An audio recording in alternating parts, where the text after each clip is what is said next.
Hey guys, welcome back to the channel. This is story about what if Naruto injected with Hashirama cells during the Chunin exams part 1. Before I start, please do support for more amazing content and comments for part 2. Do consider to subscribe my channel and share my video to your friends and check out the description as well. Let's start the video. Naruto made eye contact with his classmate, the one he thought was named Biwako. In her eyes, he could see the same pain he felt all the time, loneliness. Before he could think, his lips moved and he said, "Wanna spar?" It was too late for takebacks. Biwako looked at him with her completely black eyes for a moment, then nodded. Naruto followed the girl to a training ground, and the two of them stood still for a minute, sizing up one another. "So how do we do this?" "I'm Uzumaki Naruto, by the way," Naruto said, starting to jump in place. Biwako didn't speak for a moment, but she simply said, "Uchiha Biwako. Taijutsu only." Naruto nodded and got into a stance. He had been looking at Obi-Survianji? That's what Irika called it. The other academy students in taijutsu practiced for a while to copy them, and with some help from Irika, had gotten somewhat good. Fortunately, the man had also helped him learn how to read and write, because the caretakers had been too afraid of Naruto to get close enough to him to teach him. "What's the problem, Naruto?" Irika said, making Naruto jump in place. The boy had stayed in the classroom to try and study during lunchtime, but "It's too hard, Irika-sensei. I don't get it. All those kanji and dash," Naruto said, ready to cry. "Wait," Irika said, realizing the problem immediately. "Didn't they teach you how to read at the orphanage?" Naruto, expecting his sensei to mock him, lifted his head slowly. He said they didn't. Irika looked furious after hearing that, but he didn't mock Naruto. He took the time to teach Naruto how to read, and even called him a very fast learner. It took Naruto 2 to 3 months to be called adequate by Irika and another to be above average at reading. Another half-year later, Naruto's scores ended up slightly higher than the class's highest-scoring student in tests, though he had already forgotten the girl's name. The academia-only scores were as follows. Naruto, History, 100/100, Biology Anatomy, 100/100, Math, 97/100, Sciences, 99/100, Tactics, 92/100, Traps, 90/100, Ninjutsu Theory, 100/100. Unknown Girl, History, 100/100, Biology Anatomy, 90/100, Math, 95/100, Sciences, 93/100, Tactics, 99/100, Traps, 100/100, Ninjutsu Theory, 100 out of 100. He now remembered that Biwako was the girl who always got the highest overall scores. He also remembered her taking her loss calmly. She had pouted for a bit, unlike Sakura. "Sensei, this can't be right," the pink-haired girl he couldn't remember the name of said. "Why did you score my test lower than that bums?"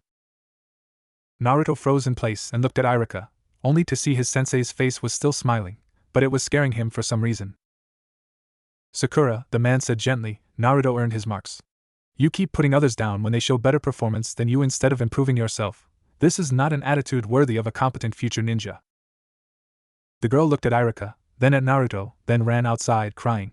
Fake tears?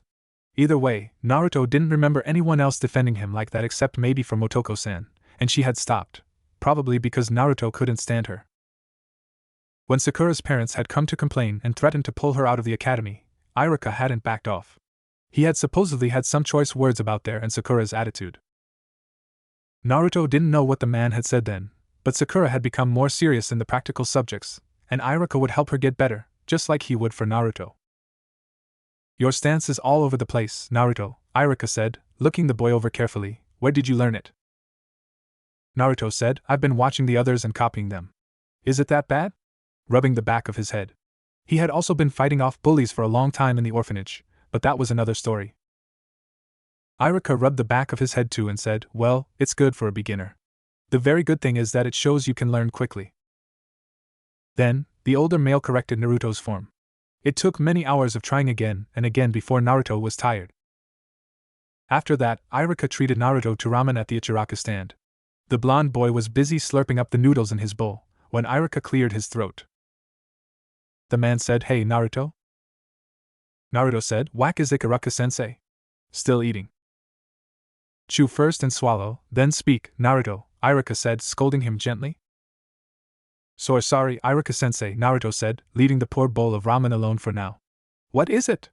he said then. How would you feel if Sakura were to join our training sessions? Iruka said. What?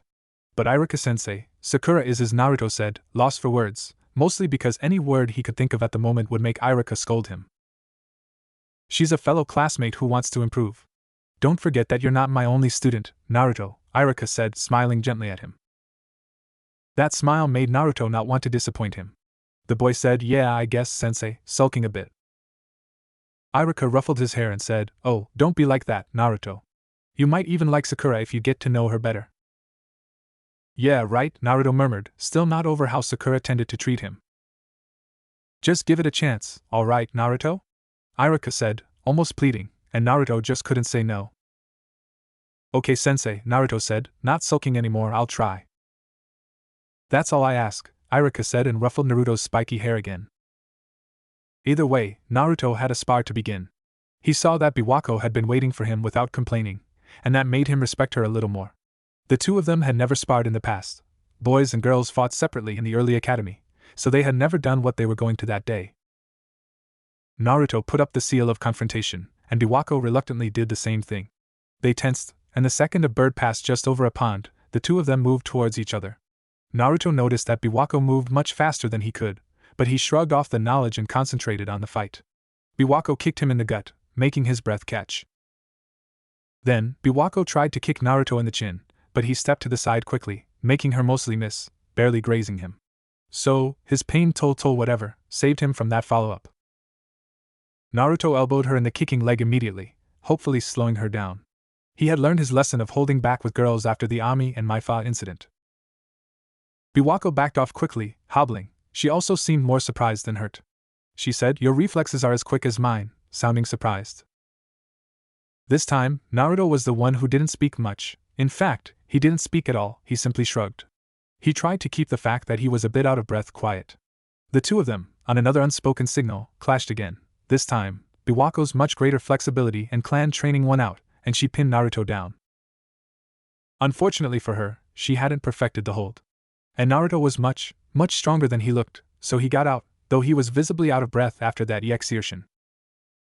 Naruto looked at his opponent, and decided to put his experience to use.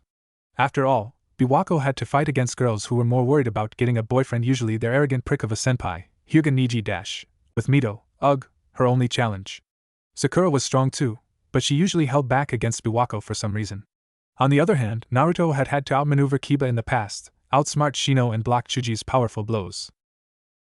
Not to forget showing patience to that lazy shit, Shikamaru. Seriously, his new habit of giving up every time he was supposed to face Naruto really annoyed him. Mizuki, the assistant teacher, had had it out for him for a while. That was why Naruto usually had to fight the strongest students, but Mizuki regretted it when Naruto ended up stronger than them in barely more than a year. He could trick Shino and avoid Shino's own tricks most of the time, move almost as fast as Kiba, with more agility, and beat Chuji in a straight contest of strength, though he played to their weaknesses when he could. He ran at Biwako, but not straight on, then used his incredible agility to turn on Ario and attack her from behind. He punched her as she was turning, too stunned to react immediately, and got her in the cheek with incredible power, making her actually bleed and throwing her away from him. Biwako got up shakily and wiped her injured cheek of blood. Naruto blurted out, "And are you alright, Biwako?" But she ignored him. She glared, full of hatred. At first, that worried him, but Naruto soon realized that she was seeing someone else in his place. He knew what being hated was like, so he knew that she was looking through him, and not to ignore him. She hated someone else with all her heart. Biwako let out a cry filled with rage and attacked him again. This time, she wasn't as smart in her fighting, so Naruto still had a chance. On the other hand, his stamina was running out, and Biwako was still going strong. He now knew that she had higher reserves, but fortunately, that didn't necessarily mean she could last longer. Their last exchange ended with Naruto being kicked in the chest with incredible strength. He absently noted that this time, she had used her left foot. Either she was holding back before, or her left is much stronger, he thought while flying through the air, coughing out saliva, hopefully without blood. This time, she looked a bit worried, but when he got up, "Injury's no longer a problem," she said. "What are you made of?" Looking at him with a mixture of shock and excitement. Naruto dusted himself off, ignoring his worry that she would call him a freak in favor of focusing. He said, "I've always healed quickly. Now, let's go." Thanks to Naruto having gotten his second wind, Their next exchange ended up with Biwako getting a punch in the gut, then a kick in the chest when she bent down, being thrown away. She looked like a vengeful goddess then, eyes literally red, pain and fury twisting her features. It was all or nothing then. This last exchange would decide the fight. This time, Biwako went for a punch in the face. She avoided Naruto's counter perfectly, with an ease that seemed to surprise even her, which made her punch be weaker than it should be. Still, Naruto was seriously tired and hurt already, so his headbutt in the chest was weaker than he had expected, much weaker. Still, the previous gut and chest hits must have done their job, because Biwako dropped at the same time Naruto did, and their fists met on the way down. There are 3 known methods to increase one's natural talent for an element. 4, if one counts the awakening of an already existent elemental bloodline. 1 is through, usually illegal, experimentation, such as injecting oneself with an elemental bloodline one does not possess the potential for.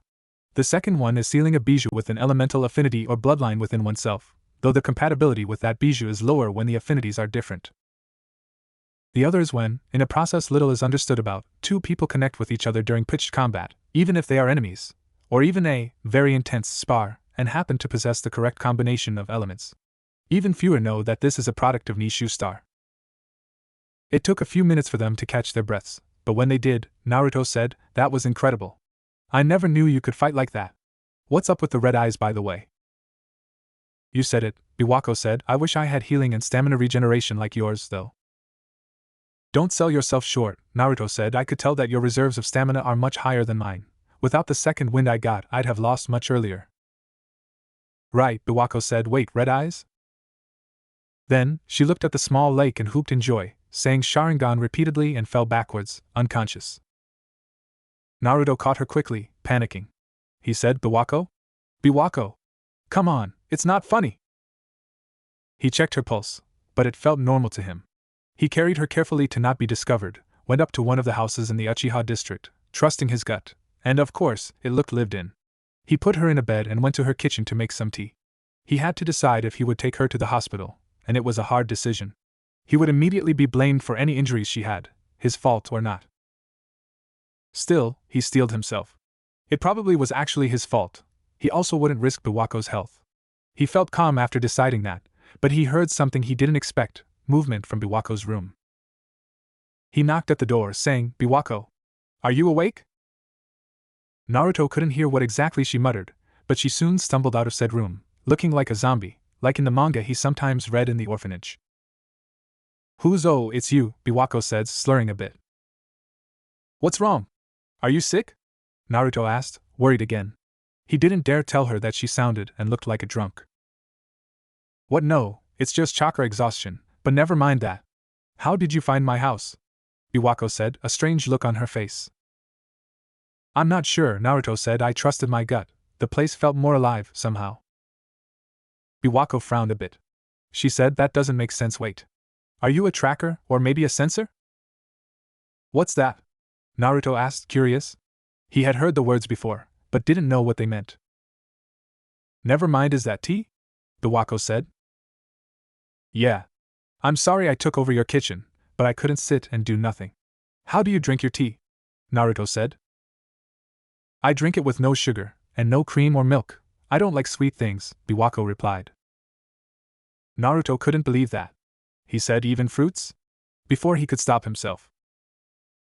"I can tolerate fruits, especially non-sweet ones like tomatoes." "Okay, that's a lie. I love tomatoes," Biwako said, looking more alive. Naruto smiled. He said, "I like all fruits, including tomatoes. Except lemons. Useless little dash. I like vegetables too. I wish I had a place to grow them." "Why don't you grow them here, in the Uchiha district?" Biwako offered. Naruto could see that she was surprised by her own words, but she didn't take them back. He eventually said, "I think I'll do that. Thanks." Biwako went up to a mirror and simply looked at her own face. "What are you doing?" Naruto asked after a while, seeing that she was absorbed in her reflection. "Checking my eyes. Do you know what the sharingan is?" Biwako said. Not really? But if it takes chakra, should you be using it right after chakra exhaustion?" Naruto said, a bit worried. Biwako turned to him, her eyes once again red. Now that he was able to examine them, he could see a comma mark in each of them, at least until they turned black. "You're right, of course. What was I thinking?" Biwako said angrily, hopefully not angry at Naruto. Is this Sharingan a bloodline limit? Naruto asked, curious. Yes, Biwako said, swaying in place again. Naruto quickly said, you should go to the hospital for your chakra exhaustion. You might have cuts and bruises too, getting ready to catch her if she fell. Humph, Biwako said, only if you go too. Naruto looked down and explained that the doctors and medic neens in the hospital didn't like him. Will they refuse to treat you? Biwako asked, her expression neutral. Only if my problem isn't very serious, Naruto replied. I also don't want to make my reputation even worse, so please don't tell anyone we sparred like that. If we go to the hospital at the same time, people might guess what happened. Biwako nodded. She said, I'll lie and say that I got an older student as a sparring partner. Is that enough? Yeah, thanks, Naruto said, relieved. For the time being, you can sleep on the couch, Biwako said, strangely calmly. Eh? Are you sure? Naruto said, taken aback. Biwako nodded. She said, unless you prefer the orphanage, slyly. Oh gods no, Naruto said, disgusted at the idea. While the new orphanage wasn't anywhere near as hostile as the previous, and rarely had kids attack him or disappear, it was still terrible, not to mention the lower amounts of food. It was a temporary arrangement, and back to the orphanage though. Right. Naruto smiled to himself bitterly. Biwako had just come back from the hospital. She had been given a pill for her chakra exhaustion, and prescribed a cream for her bruises. The doctor tried to question her on how she had gotten the injuries, but her cold attitude had helped her for the 1000th time. When she got back, she found Naruto on the couch, asleep. However, he was twisting around as if he were having a nightmare and sweating terribly. That can't be healthy in this weather, Biwako thought. So, she went to get a blanket. Unfortunately, as she was covering him, Naruto latched onto her in his sleep and wouldn't let go. I have to get away without waking him up, Biwako thought. Well, at least he's not shaking anymore. After a few attempts, the girl resigned herself to her fate and tried to fall asleep. She didn't realize she had until she woke up. Fortunately, she had just enough time when she woke up to stop hugging Naruto.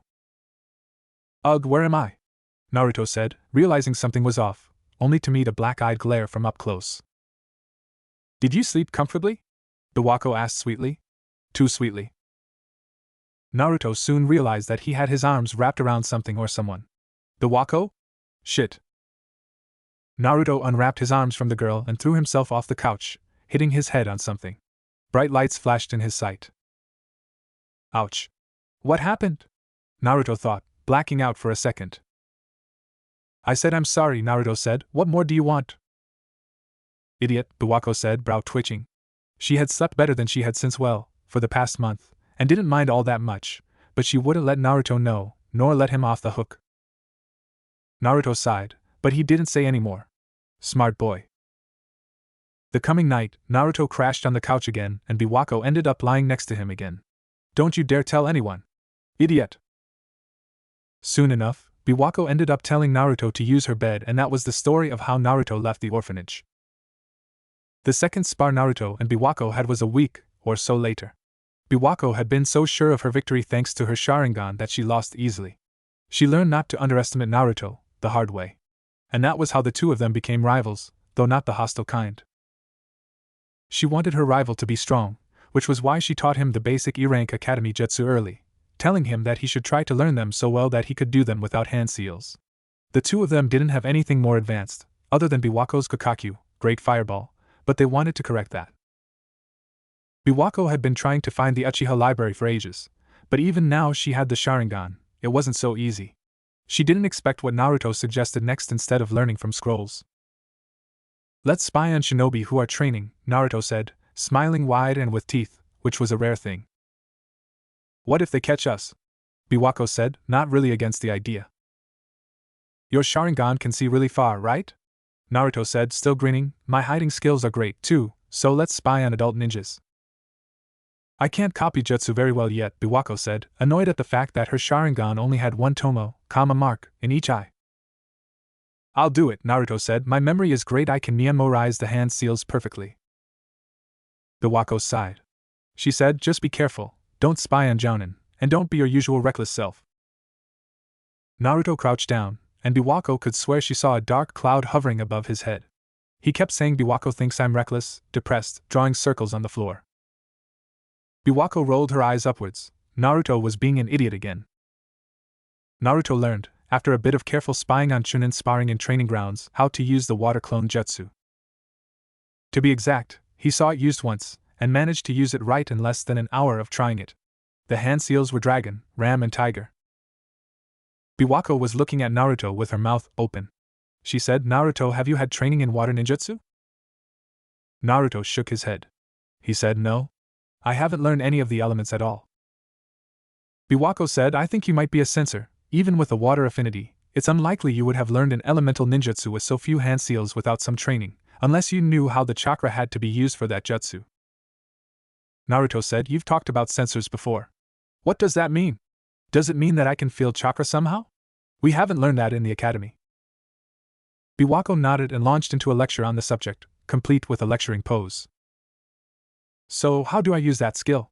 Naruto asked. Well, I don't know, Biwako said, blushing. What do you mean you don't know? Naruto said, almost shouting. Give me a break, Naruto. It's not like I know everything. Even if I do know a lot more than you do, Biwako said, smirking. Naruto sulked for a bit after hearing that, making Biwako wait. Had she just? Biwako, Naruto said slyly, did you snort just now? Biwako was blushing again. She said, now you're hearing things too? Biwako-chan, Naruto said in a sing-song voice, don't be like that. You can't fool me. I heard you loud and clear, smirking. Whatever. Idiot, Biwako said, her expression once again unreadable. Naruto murmured that she sounded just like a tsundere. What did you say? Biwako demanded, raising a fist. Yup, definitely a tsundere. What are you smiling at? Biwako asked a few moments later. It's nothing, Naruto said, still smiling wide. So, Naruto, do you have a dream? Or maybe an ambition? I'm curious, Biwako said a few seconds later, changing the subject, looking at Naruto without smiling, not that she ever did. Naruto stopped smiling and thought the question over. He then said, I don't know yet. I guess that I want to be accepted by the village, or at least find another place that will accept me. I believe that becoming a legendary ninja will help me in that. I definitely can't be accepted if I'm just a nobody. Besides, with the village so unfriendly, it's better if I am strong. What about you? Biwako laughed without humor. She said, I walked right into this one, didn't I? I have this dream, no, it's more an ambition. I will kill that man and avenge my family. Naruto decided to keep to himself the fact that she didn't sound all that assured of her chances against whoever she hated. He said, who is that man? Almost whispering. Biwako remained silent for a bit, seemingly thinking. Then, she said, I might as well tell you. The man I hate with all my heart is the one who murdered the rest of my clan, who slaughtered them, my older brother, Uchiha Itachi. Naruto didn't know what to say to that. No, that was a lie, he definitely had something to say. He vowed, I'll help you get stronger to kill your target and fulfill your ambition. You'll see, I'll be the best rival you've ever had. Biwako blinked, a hint of water in her eyes. She said, oh Naruto, and hugged him briefly, a rare thing, other than what she would do in her sleep. Biwako had found something when trying to discover the Uchiha Jutsu library, with Naruto being there to help her against any traps her target had left. She tried a password passed down by her father, but it failed to open the passage or safe or whatever it was. Grimacing, she wrote foolish little sister, maybe next time, then made a poking motion. That led to the revelation of a relatively small space, which had a large scroll inside, barely able to fit while folded up. Biwako asked Naruto to check it for traps with the water clone. The clone unfolded the scroll, which had the kanji for hawk, taka, on it. Fears forgotten, Biwako looked at the scroll in awe. Few people got the chance to sign a summoning contract. But then, her blood ran cold. What if that man had signed it first? She checked, but none of the names belonged to him. The fact that Shursui had signed it last gave the girl hope. Well? Aren't you going to sign it? A voice said. Biwako lifted her head to see the original Naruto smiling at her. I'm not completely sure, she said, breathing slowly. This is a life-changing decision. Naruto shook his head. He said, summoning contracts don't grow on trees to bail. I know that, Biwako said, snapping at him. Then, she said, sorry. Just let me think for a moment, sheepishly. Naruto's expression softened, and he nodded. Biwako thought of the cats, but cats didn't fly. Some other members of the Uchiha had had summoning contracts of their own, but most of those had been taken by the village or were still in the home of the summons. She made her decision. Naruto and Biwako started using ninjutsu in their spars, but they were still roughly equal. Naruto's water clones would take a lot of chakra to dispel with the Great Fireball, and gave him enough of an advantage to negate Biwako's experience in ninjutsu. Not to mention it created mist, and Naruto had the better hearing and stealth, so Biwako had to dispel them up close. Biwako's sense of smell was amazing, but it didn't help as much without special training.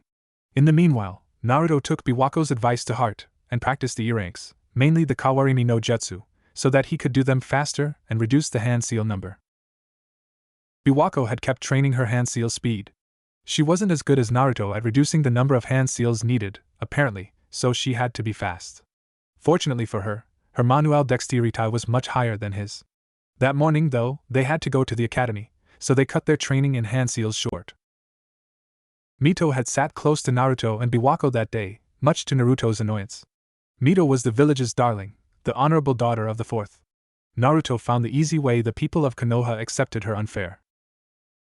So, what have you two been learning? Pervy Sage is back in the village, and teaching me how to use the wind element, Mito said, enthusiastically, her bright blue eyes shining. Fire, Biwako said, speaking the usual way she did in the academy. Okay, Mito said, what about you, Naruto? Naruto simply shrugged, both disliking the girl and not wanting to give away his abilities. Mao. Can't the two of you be more talkative? Mito said, pouting.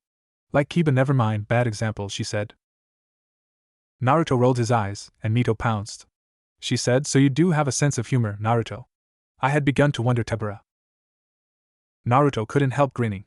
Maybe Mito wasn't that bad, after all. Now that I think of it, she's never liked being called honorable daughter. Maybe, just maybe. You usually look so constipated. You're worse than Biwako, I think, Mito said innocently. Naruto took it back. She was as troublesome as Shikamaru would say. Biwako and Naruto turned twin glares upon Mito, who laughed nervously and rubbed the back of her head, chin-length strawberry blonde hair moving around in sync.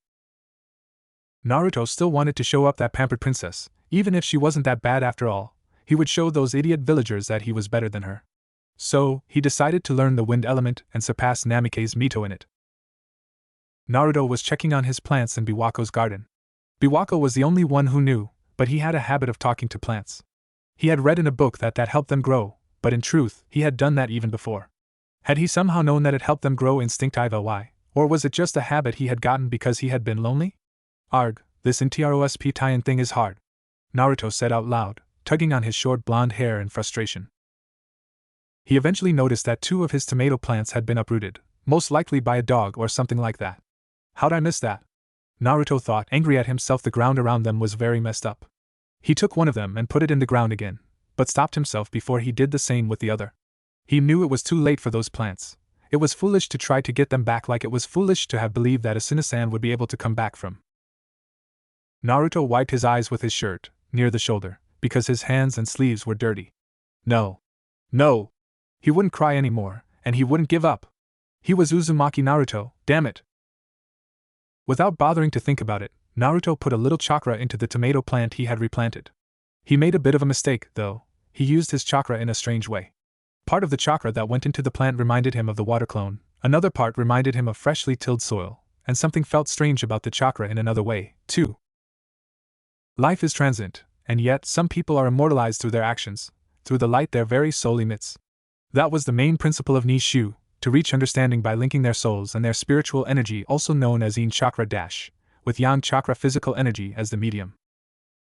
What is even less known is that Indra was not the only one to modify the process, though he was the only one to do so on purpose. Of all people, a direct descendant and reincarnate of the younger brother, Ashura, was responsible for that. His name was Senju Hashirama. As a very young boy, Hashirama was secretly injected with white Setsu cells by the nameless being some call Black Setsu, in a gambit to trick an Uchiha into combining Ashura's powers with Indra's. The operation succeeded beyond Black Setsu's wildest dreams, in every way. Far beyond. New, insanely powerful abilities emerged in Hashirama, and old ones were made beyond powerful, such as his chakra and flesh regenerating at a rate even his wife, a Jinchuriki of the Kyuubi, was envious of.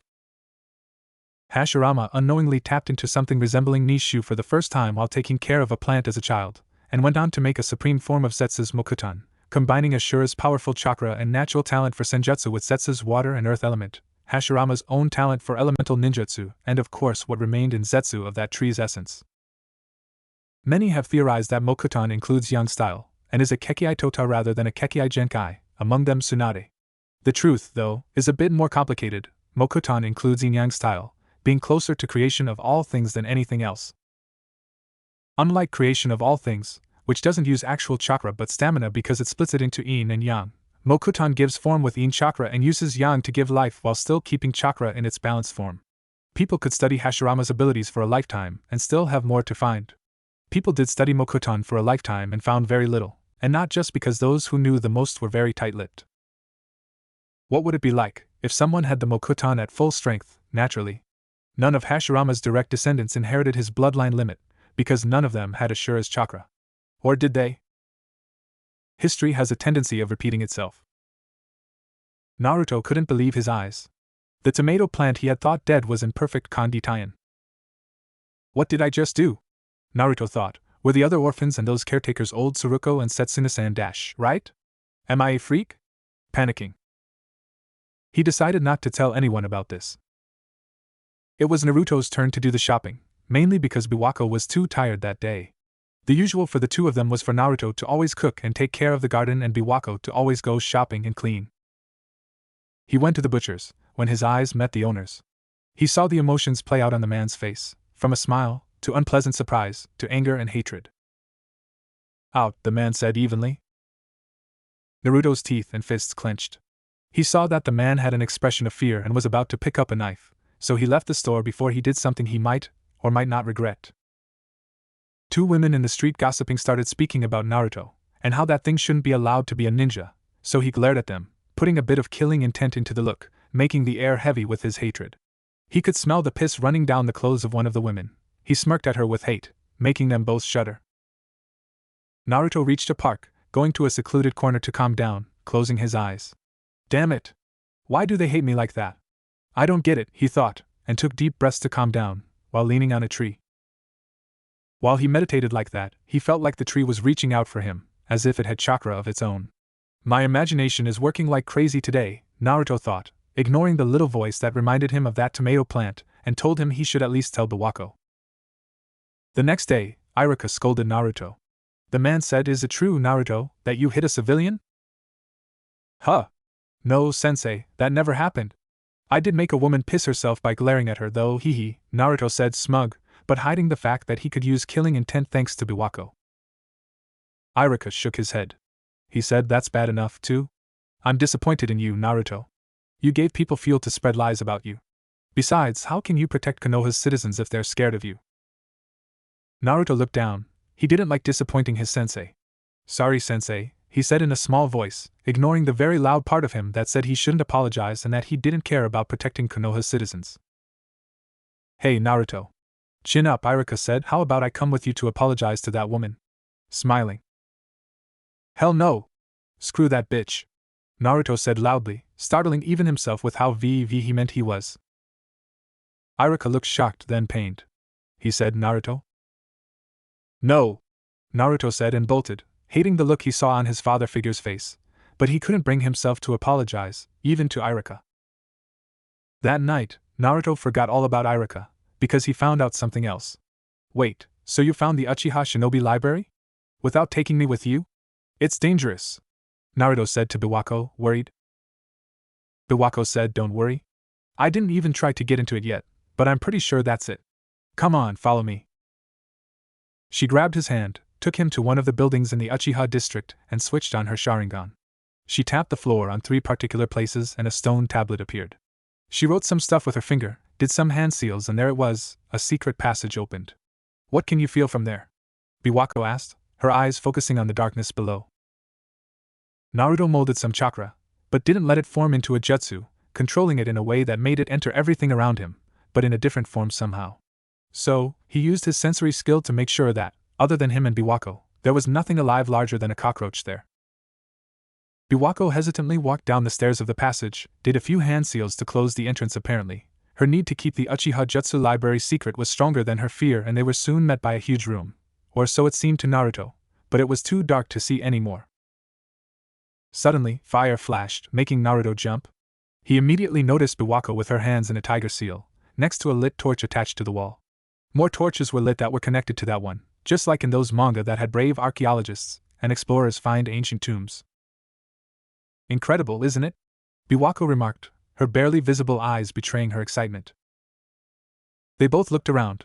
There were scrolls and books everywhere, and according to Biwako, the library had 3 more levels underground. The both of them explored those levels. The 4th and smallest level had things written by clan heads and just as important stuff, usually by the main families. What's this? Biwako remarked, advanced usage of katan by Uchiha Madara and Izuna? Look, Biwako. The same guy, Madara. Has a guide? No, many guides for Futon too. And a how-to on using fans like a gunbai. Naruto said, enthusiastic. Inside voice, Naruto, Biwako scolded, didn't you want to learn about Futon? You should put the basics book on the first level, somewhere we can get to it easily. I'll do the same for the moderately advanced katan books. No clan head has written anything about the basics of katan. Wait. What is it, Biwako? Naruto asked. Biwako showed him the thick book, more like an encyclopedia tome in size, called Raiden, the full guide of going from expert to grandmaster, part 2. What's so great about Wait, Uchiha Mikoto? Wasn't she your mother? Naruto said. He had met Uchiha Mikoto before, and other than Iruka and the man who owned a particular ramen stand, to a point, she was the only adult who had ever wanted him around. Sometimes, he would see her look at him and get an angry, scary look on her face, but he would ignore those times. She had been very good to him otherwise. Nowadays, he understood some things better, so he wondered what she had been angry at. He didn't think it was Naruto himself. Biwako smiled, though her eyes had a sheen on them. She said, I think it's time I learned a second element. Naruto couldn't find it in him to disagree. They also found a guide on tricks with shuriken jutsu, by Uchiha Shursui and Uchiha I, that man, much to the disgust of his best friend, but she still kept it, mainly because of Shursui. From what she said, a guide on wire use by Uchiha Fugaku, a guide on using the Shunshin in battle, by Uchiha Shursui, an incomplete documentation of 2 jutsu called the Right Unchakra Mode and Hell Stab, by Mikoto again. She had supposedly started writing the Lightning Guide when she had been 21 and a recently retired jounin. The Hell Stab and Right Unchakra Mode she had written when she had been 17, a rookie jounin. She was one of the few who had survived going up against the Third Reikage in the first open battle of the Third Shinobi World War, though with a serious shoulder wound according to Biwako, who had just skimmed through some of the text. Other interesting things were a jutsu called Hausenka Tsumabini, which made use of the rare fire-style chakra flow, written by that man with some help from Fugaku, the clone Great Explosion, by that man, along with the Shadow Clone, its kind of parent jutsu, also Guryuka, Great Dragon Flame, Guka Makyaku, Great Fire Annihilation, and Guka Meshitsu, Great Fire Destruction, all written by Madara. The Guryuka co-written with Izuna like the previous guide. According to Biwako again, Guryuka needed very high chakra control, even though it was supposed to be weaker than the other 2. In return, its range and something called versatility. What was that? Was incredible, though it would also cost more chakra the further it went from the user. Finally, a series of books on genjutsu and yin style. Some had been written by unknown clan heads and relatives thereof, others co-written by Madara and Izuna, some co-written by Shursui and that man, and yet more written in collaboration by both of Biwako's parents, Fugaku and Mikoto. They had found a literal treasure trove of techniques, ninjutsu and otherwise. The 2 of them couldn't keep the smiles off their faces, and they ended up studying the ninja arts well into the night, though they were smart enough to start from the basics. Barely. Fortunately, the morning after they had gotten into the library was a Sunday. On the next school day, Naruto was nervous about seeing Iruka. He couldn't eat much of his breakfast and could only think of how angry his teacher might be. During the academy's lessons, Iruka didn't act any different, but when he dismissed the class, Naruto stayed behind. When Iruka didn't comment and simply started grading some tests, Naruto started sweating. He couldn't take it anymore and shouted, Iruka-sensei. Iruka looked up from his tests, his expression unreadable. He said, Yes, Naruto? Tests and pen left to the side of his desk. I'm really sorry, sensei. I shouldn't have blown you off like that, Naruto said, ending up rambling a bit, after that, partly because he still didn't like apologizing, even to Iruka. Iruka held up a hand. He said, Okay Naruto, I get it. Should I assume that apologizing to the civilians too is out of the question, though? Naruto looked everywhere but at Iruka. Your silence says it all, Iruka said dryly. It's not easy to forgive, I know. Just don't lash out like that again. You got it, Iruka-sensei, Naruto said seriously. Snake, ram, monkey, boar, horse, tiger Gakaki no jutsu, great fireball jutsu. Biwako molded chakra in her mouth, inhaling to fill her stomach with air, along with chakra. Then, she immediately blew all the air and chakra back out, turning it fire-natured as it left her mouth. Unlike what had been usual, something went unexpectedly wrong or right in that last step, though. Whoosh!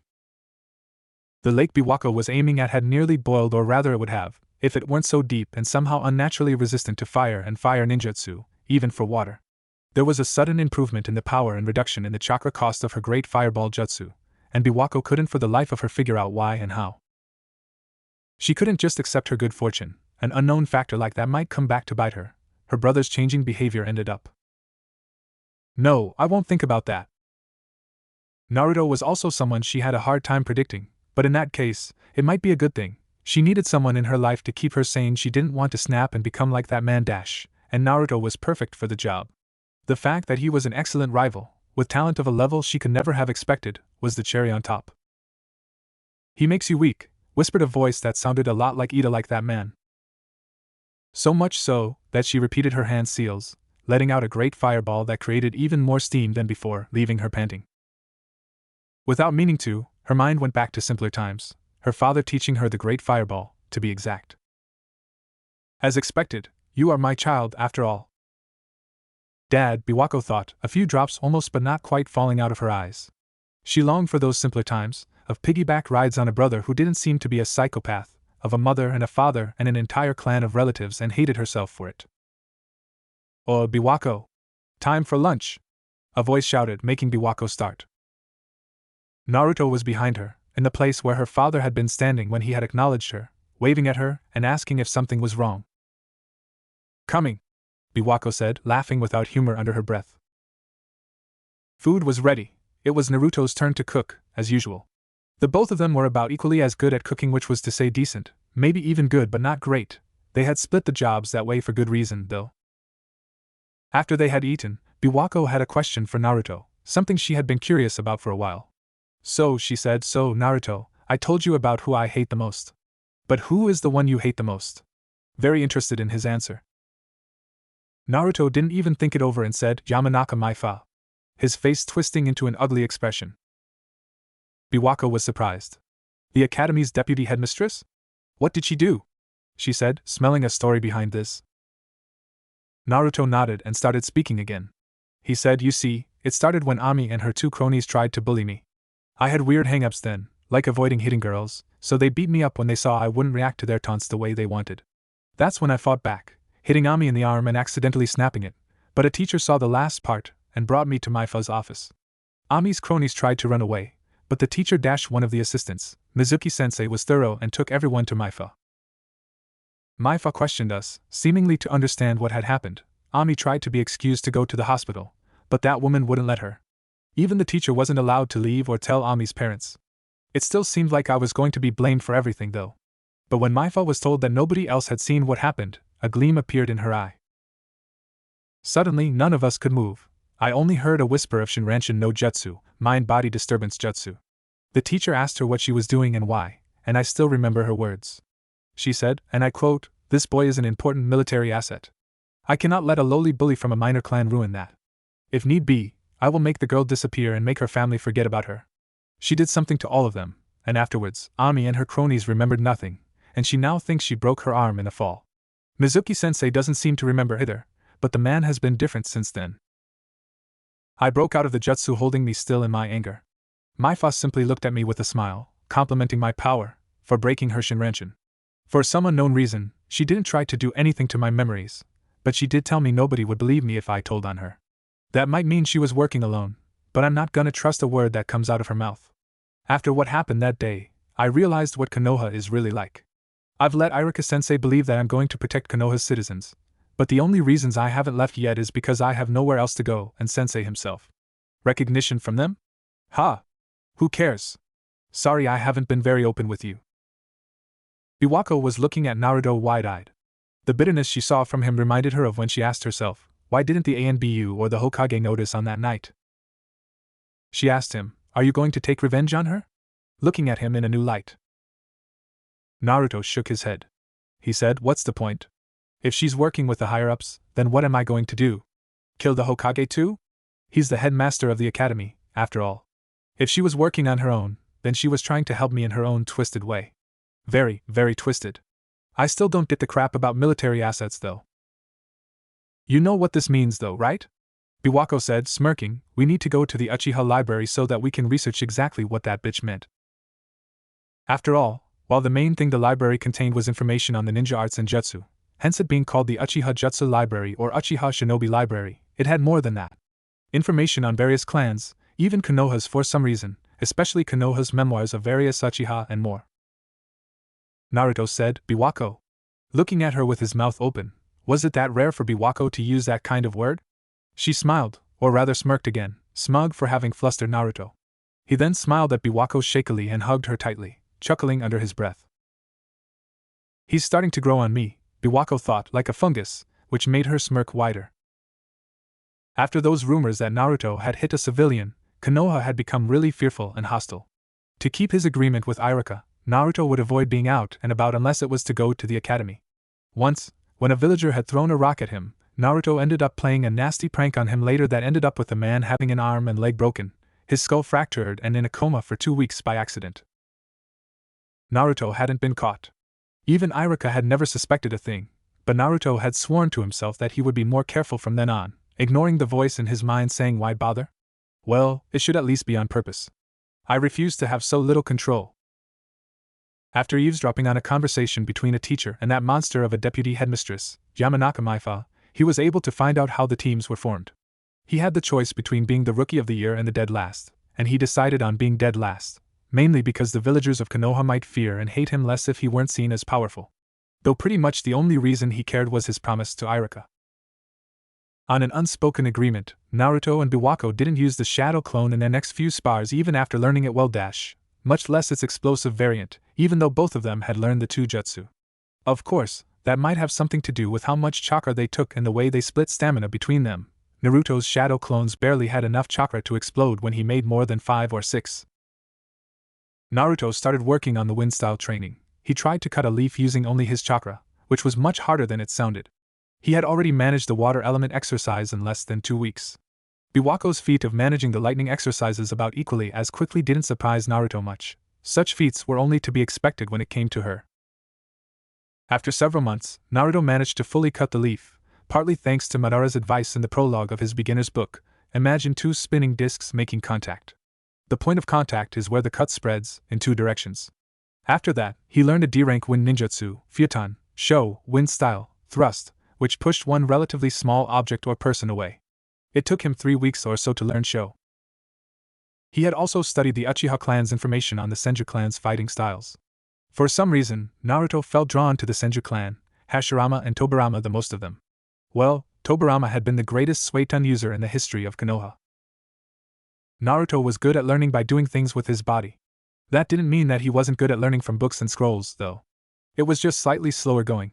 He had needed some help from Iruka, but he managed to piece together some of the Senju clan's styles, but Iruka would urge him not to try anything more advanced. Learning something wrongly is very difficult to undo, Iruka had said. Naruto was also starting to get the hang of the fewer hand seals thing. He recently managed to substitute with one of his water clones without Biwako noticing in a spar, mainly because he could use the Kawarimi, substitution/body replacement, with only 1 hand seal. The track record of the 2 of them remained about equal, and neither had managed more than 2 wins in a row. They also found out their elements through chakra paper, a process that held surprises for both of them. Biwako stared into nothing, after her paper crinkled into a ball, then burned to ash. According to her, her talent for fire style had increased recently, but that she would have 2 affinities was still a surprise. As for Naruto, he had expected water, but not earth in his affinities.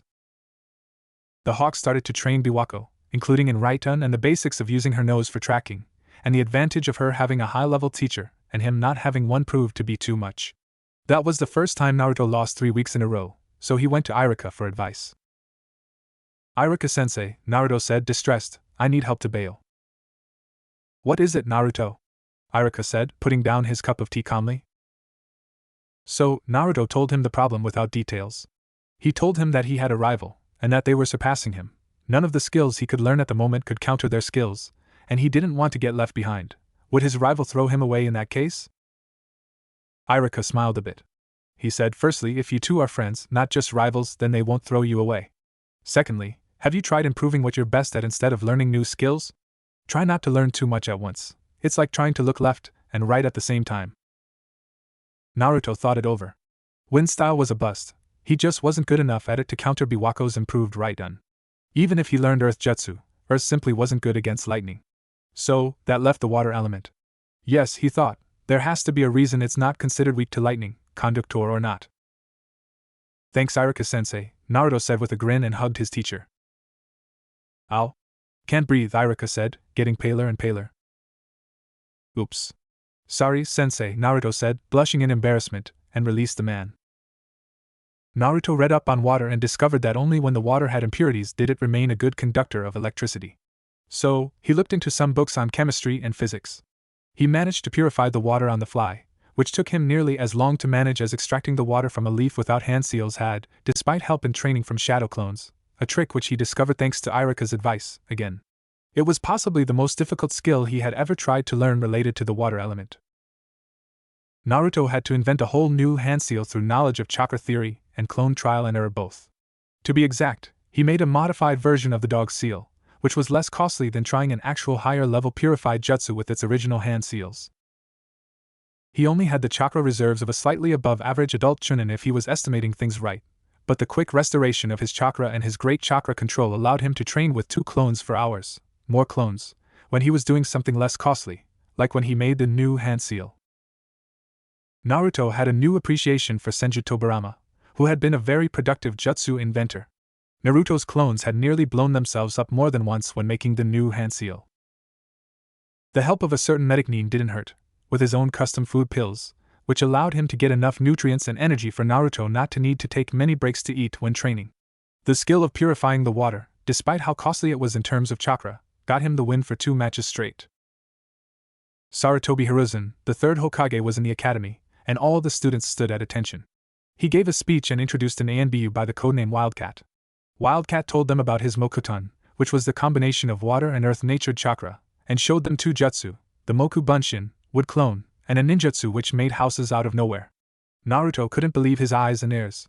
Could it be? Could he have mokutan? He met Biwako's eyes, and the same shock was in them. Naruto tried for days to use the wood clone, to no avail. Again. Tiger, dog, snake, mokutan, Moku Bunshin no jutsu. Nothing again. Damn it, he said, fists clenched, why the hell can't I do it? Biwako whispered that a bloodline might need to be activated in an intense situation first, but Naruto wouldn't give up. He knew he could do it as he was. The next try created a bit of sawdust, which didn't look like much, but it was, in fact, his first success in using mokutan. If he ignored how healthy and strong his trees and plants were and how incredibly high quality the fruit and vegetables were, that is. In hindsight, it was obvious. When he was in a good mood, the plants seemed more alive, but he had thought that was a trick of the light. As for the time he had brought a dead plant back to life, that was probably a fluke he'd need lots of practice to manage again. Yada! Naruto said and started jumping around. After winding down, he saw Biwako's serious expression. He said, "What's wrong, Biwako?"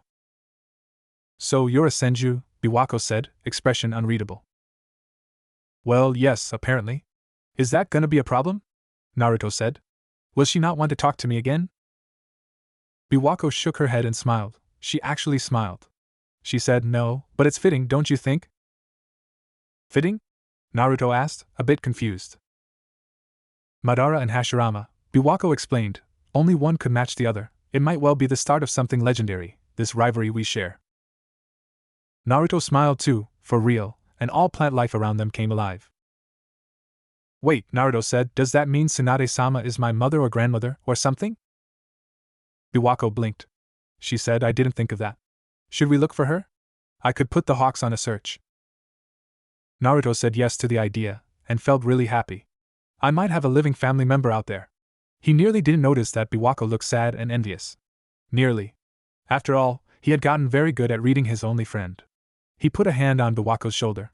He could see how she had put on a brave face, but was hurting inside. He didn't begrudge her the envy she felt, and silently showed his support. Biwako unexpectedly hugged him, and Naruto couldn't believe his senses. It was only the second time she had initiated something like that outside of their sleeping arrangements, and the first time it lasted so long. She trembled a bit in his arms, but she didn't cry. She might not be able to cry anymore. Naruto was planning his tactics on their new spar.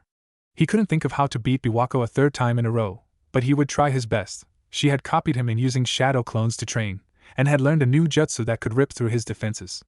Perhaps Irika's advice of playing to his strengths would hold true again.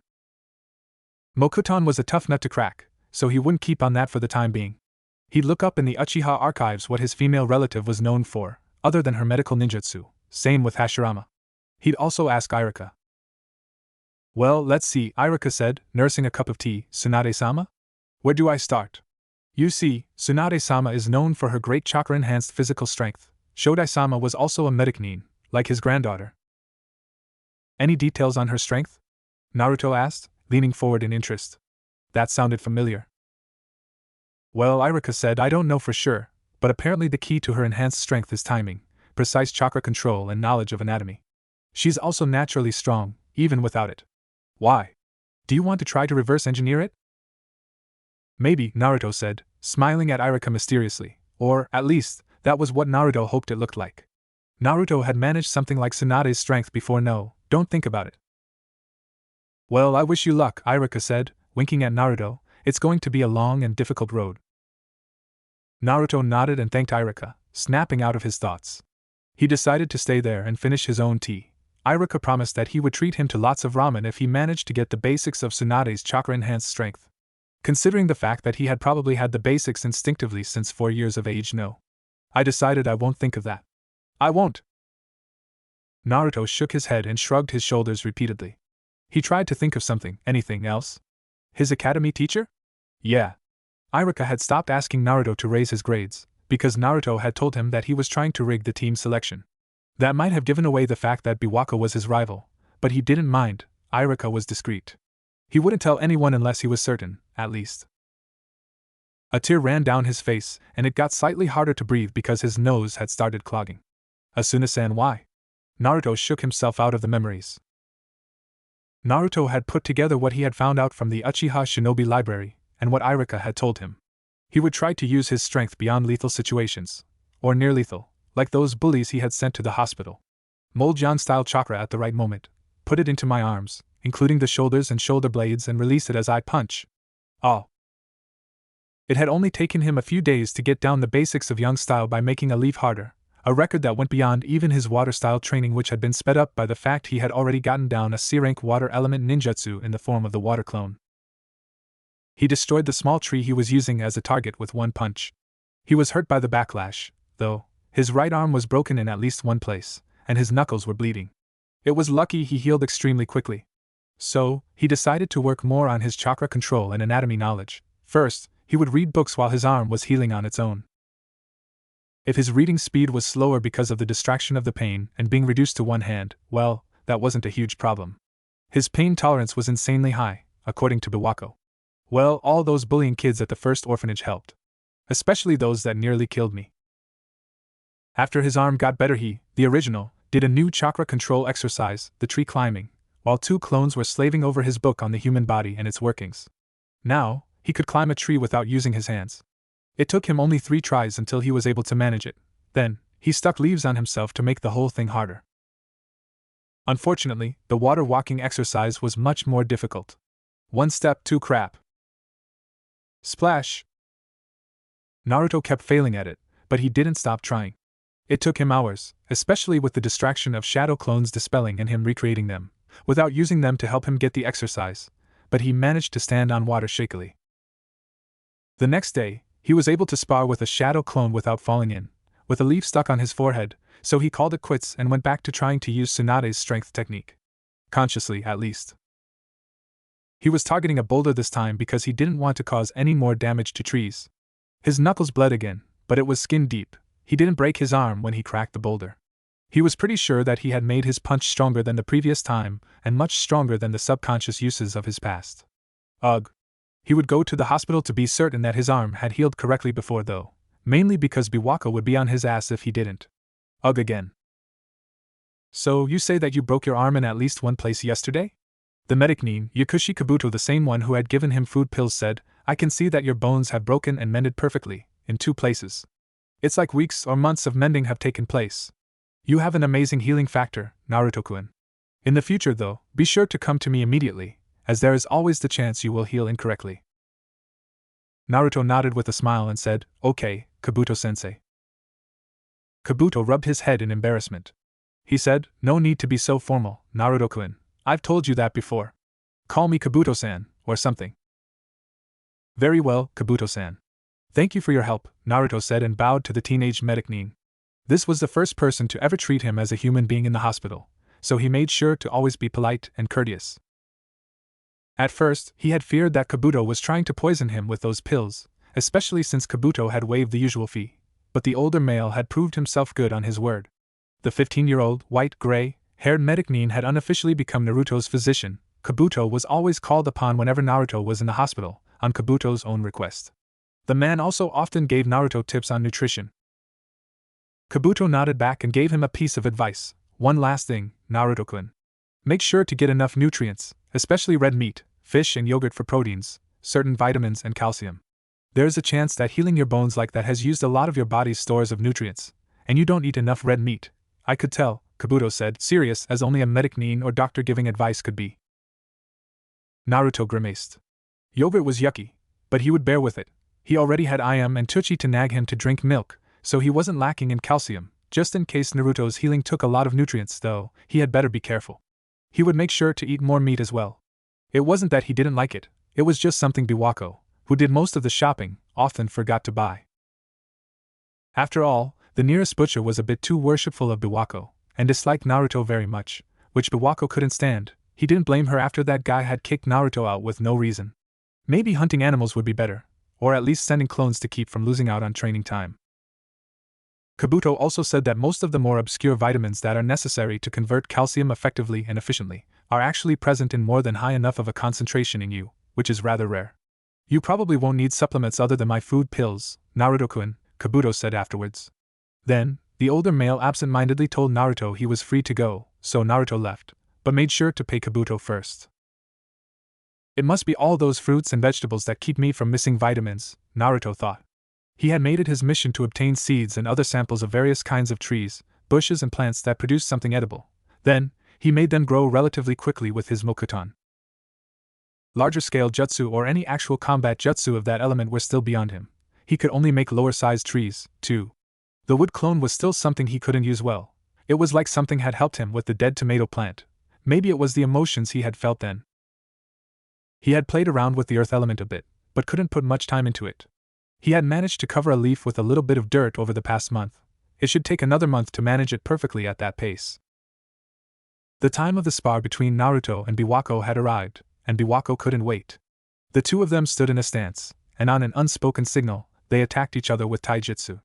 They knew each other's style too well to manage anything, though, so Biwako activated her very basic and weak version of the Hell Stab. Naruto punched the ground? Biwako lost her balance and very nearly pierced herself with her own jutsu. By the time she recovered, Naruto was on her and punched her in the gut. Biwako's world was spinning, and she thought, what the hell happened? Naruto had been smug for the entire day. Biwako couldn't be, too, angry at him, but she was angry at herself for losing so easily. She had to step up her game. But what would she work on? It needed to be too quick to allow Naruto to disrupt her balance, or maybe yes, Housenka no Jutsu, Phoenix Sage Fire/Phoenix Flower Jutsu, should work. After all, the Hell Stab was a bust for now. The information was too incomplete, it was weaker without learning the right Unchakra mode, and even if she had been able to use it well, the full version was too lethal for a spar. When she was better rested, Biwako made sure to memorize the Housenka no Jutsu scroll from the Genin section of the library. After managing that, she went to practice it by the lake. She went through the hand seals and... Ni-san and Ai-san. Please show me one of your jutsu, Biwako said, hoping that her brother would show her something amazing. She half expected a poke in the forehead, but Itachi nodded, saying, all right, Biwako. I have some time now that the Chunin exams are over. Her brother had just become a chunin at 10. He was amazing. He took her to a training ground near a river. The jutsu Itachi showed her was called Housenka Tsumabini, Crimson Claw of the Phoenix/Phoenix Flower, Crimson Nail/Phoenix Sage Fire, Crimson Claw. He threw a few shuriken and set them on fire. Then, those flaming shuriken completely destroyed a few targets, changing their course in midair.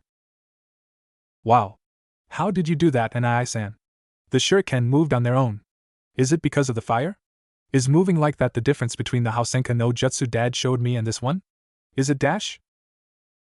Poke! Biwako rubbed her forehead, saying, Ow! Ni-san! You're mean! Itachi shook his head in exasperation and said, Foolish little sister. One question at a time. Now, this is a chakra flow jutsu. Using the fire element in chakra flow is very difficult, so it is rare. While father is capable of using this jutsu, I am the only one to truly master it in generations. The only one with fire chakra flow of this caliber or higher, in Konoha definitely higher, I admit, was Sarutobi Sasuke, Hokage-sama's father. When you were in mother's womb, we thought you were a boy, so you nearly got named Sasuke.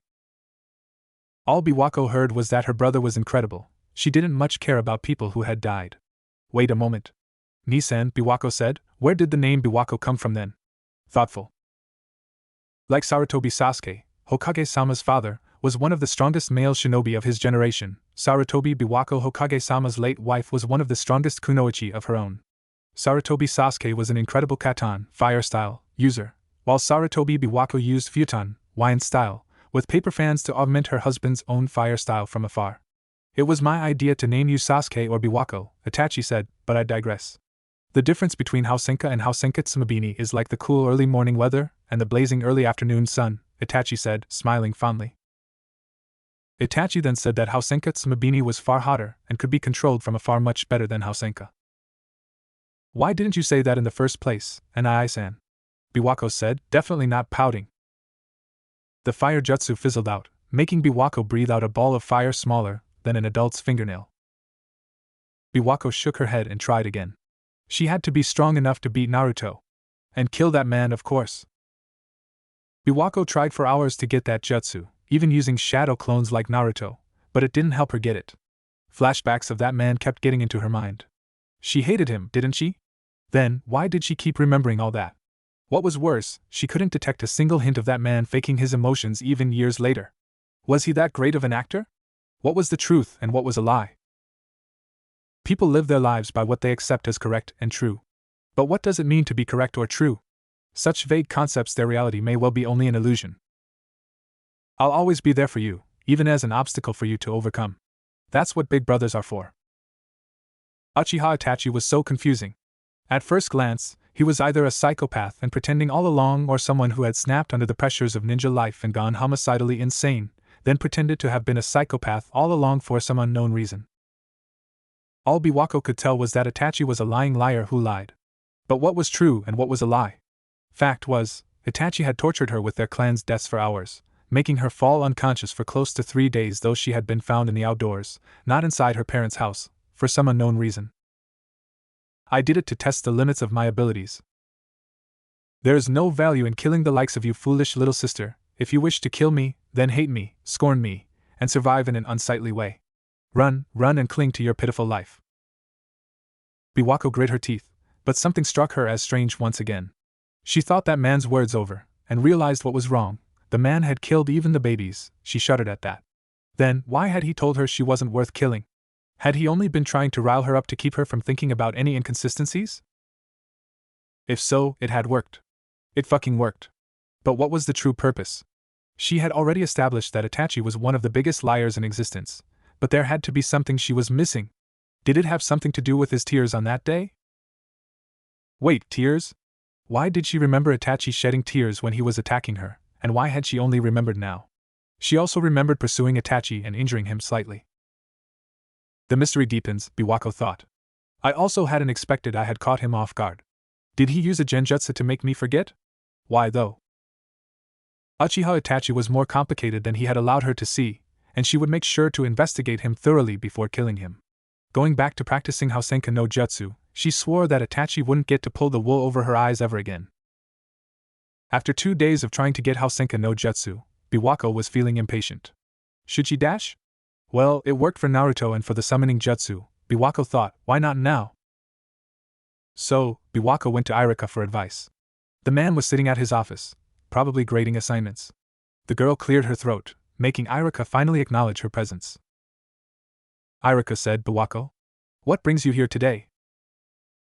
Irika-sensei, Biwako said, reluctantly showing the man respect, I need some advice. Irika put down his pen and looked at Biwako in curiosity. He said, I see, stopping at that. Biwako took a deep breath and told Irika that she was trying to learn a jutsu, but found it impossible to manage it. She even told him about the flashbacks to that man that she got whenever she tried it. Irika mulled it over for a bit, then said, that jutsu, is it katan, fire style? Yes, Biwako said, not elaborating. I think I see the problem. After all, I am a katan user myself, though my primary element is water, Irika said, taking on a lecture pose. Fire is unique in that it is fueled by the user's passion. An indecisive and torn heart cannot perform fire style well. While all jutsu need focus, and one's spiritual energy, thus their chakra, is affected by emotions, fire is especially unforgiving of lapses. For most jutsu, the most consistent results come when the user is calm and focused. Fire needs both that and passion. You need to be in control of your passion. Not the other way around. Especially when first learning a jutsu. Biwako digested that for a few moments. She hated that man, didn't she? Why was she torn? But she wouldn't lie to herself. She was, after all, very confused by Itachi's behavior. Then, deciding to bite the shuriken, she said, what kind of emotions are best and how do I get through my mental block? Irika said, good question, rubbing the back of his head. Then, he said, the best kind of emotions to use are hatred and love, though protectiveness and lust for battle work too. As for your mental block, well, I'm not sure. Have you tried thinking of someone other than your brother? If you have someone you want to protect, it might help. Biwako let out a quiet sigh, then said, thanks Irika-sensei, trying to find how exactly she would follow Irika's advice. You're welcome, Biwako. Do you know that another student came to me for help with their Suiton, water style, chakra sensing and reverse engineering Tsunade-sama and Shodai-sama's techniques relatively recently? Irika said, giving her a knowing smile. Then, he said, you are also not the first Uchiha I have ever interacted with. Just remember this, Uchiha have a tendency of withdrawing into themselves whenever their emotions get too intense due to fear. I can only hope you are brave enough when that time comes. Is that a challenge? Biwako shrugged, bid Irika goodbye and left, thinking, that teacher is too smart for his own good. Well, I shouldn't use shadow clones for now. They might affect my concentration and spiritual energy. As for Irika's last few sentences, Biwako found them cryptic and clear at the same time. Biwako was back at the pier. She went through the hand seals for Housenka no Jutsu. She imagined Naruto and protecting him against enemy ninjas, letting out a much larger ball of fire. It wasn't right yet, though.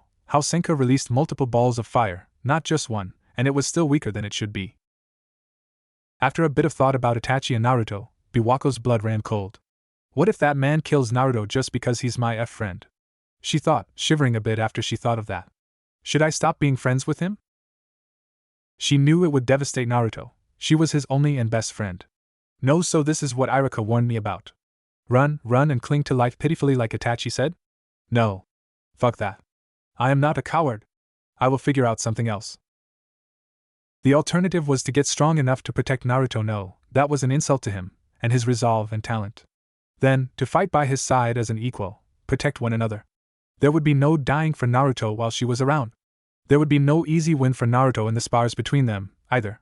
Uchiha Biwako does not lose, and I won't let that monster take anything more from me. Rat, tiger, dog, ox, rabbit, tiger. Housenka no Jutsu. Biwako said in her mind, letting out a dense ball of fire-natured chakra, then another, which exploded when they met the lake. Then, she decided to try Gakkaku no Jutsu, Great Fireball Jutsu, while thinking of how she'd protect Naruto from Itachi and fight by Naruto's side.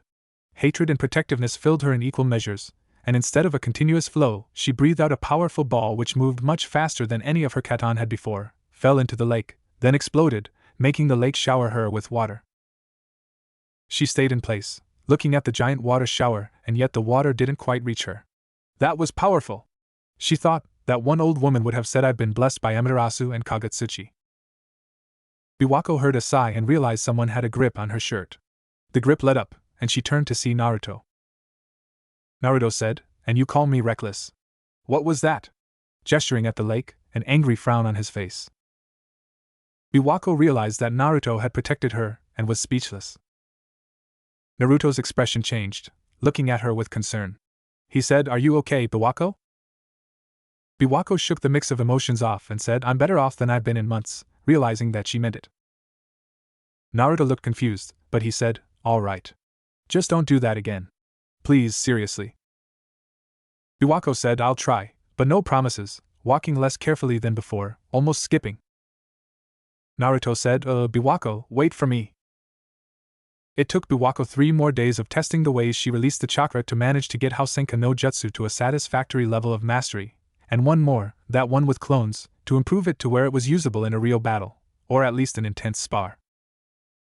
It had taken Naruto over a month to go from sawdust to splinters to a functioning dummy, and another 10 days to make an actual wood clone. Unfortunately, Biwako's new jutsu, Hoshinka no Jutsu, was a decent counter to water clones, shadow clones, and wood clones. According to Biwako, her fire element in general had gotten even stronger recently, something he had seen for himself, too. Fortunately for him, his skill with water ninjutsu had also gone up thanks to his shadow clones practicing it.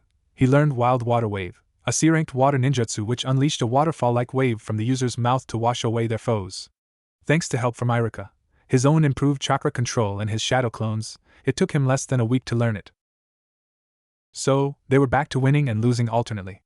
Naruto would have liked to have learned the Kirigakure no Jutsu, hiding in the mist jutsu, but even the Uchiha hadn't managed to copy everything. Biwako had taken to using shadow clones to train too. She had once nearly fried herself, and injured her fingers on impact with a target when trying lightning jutsu another time. Thus she was much more careful with the lightning element nowadays, mainly using clones for new things.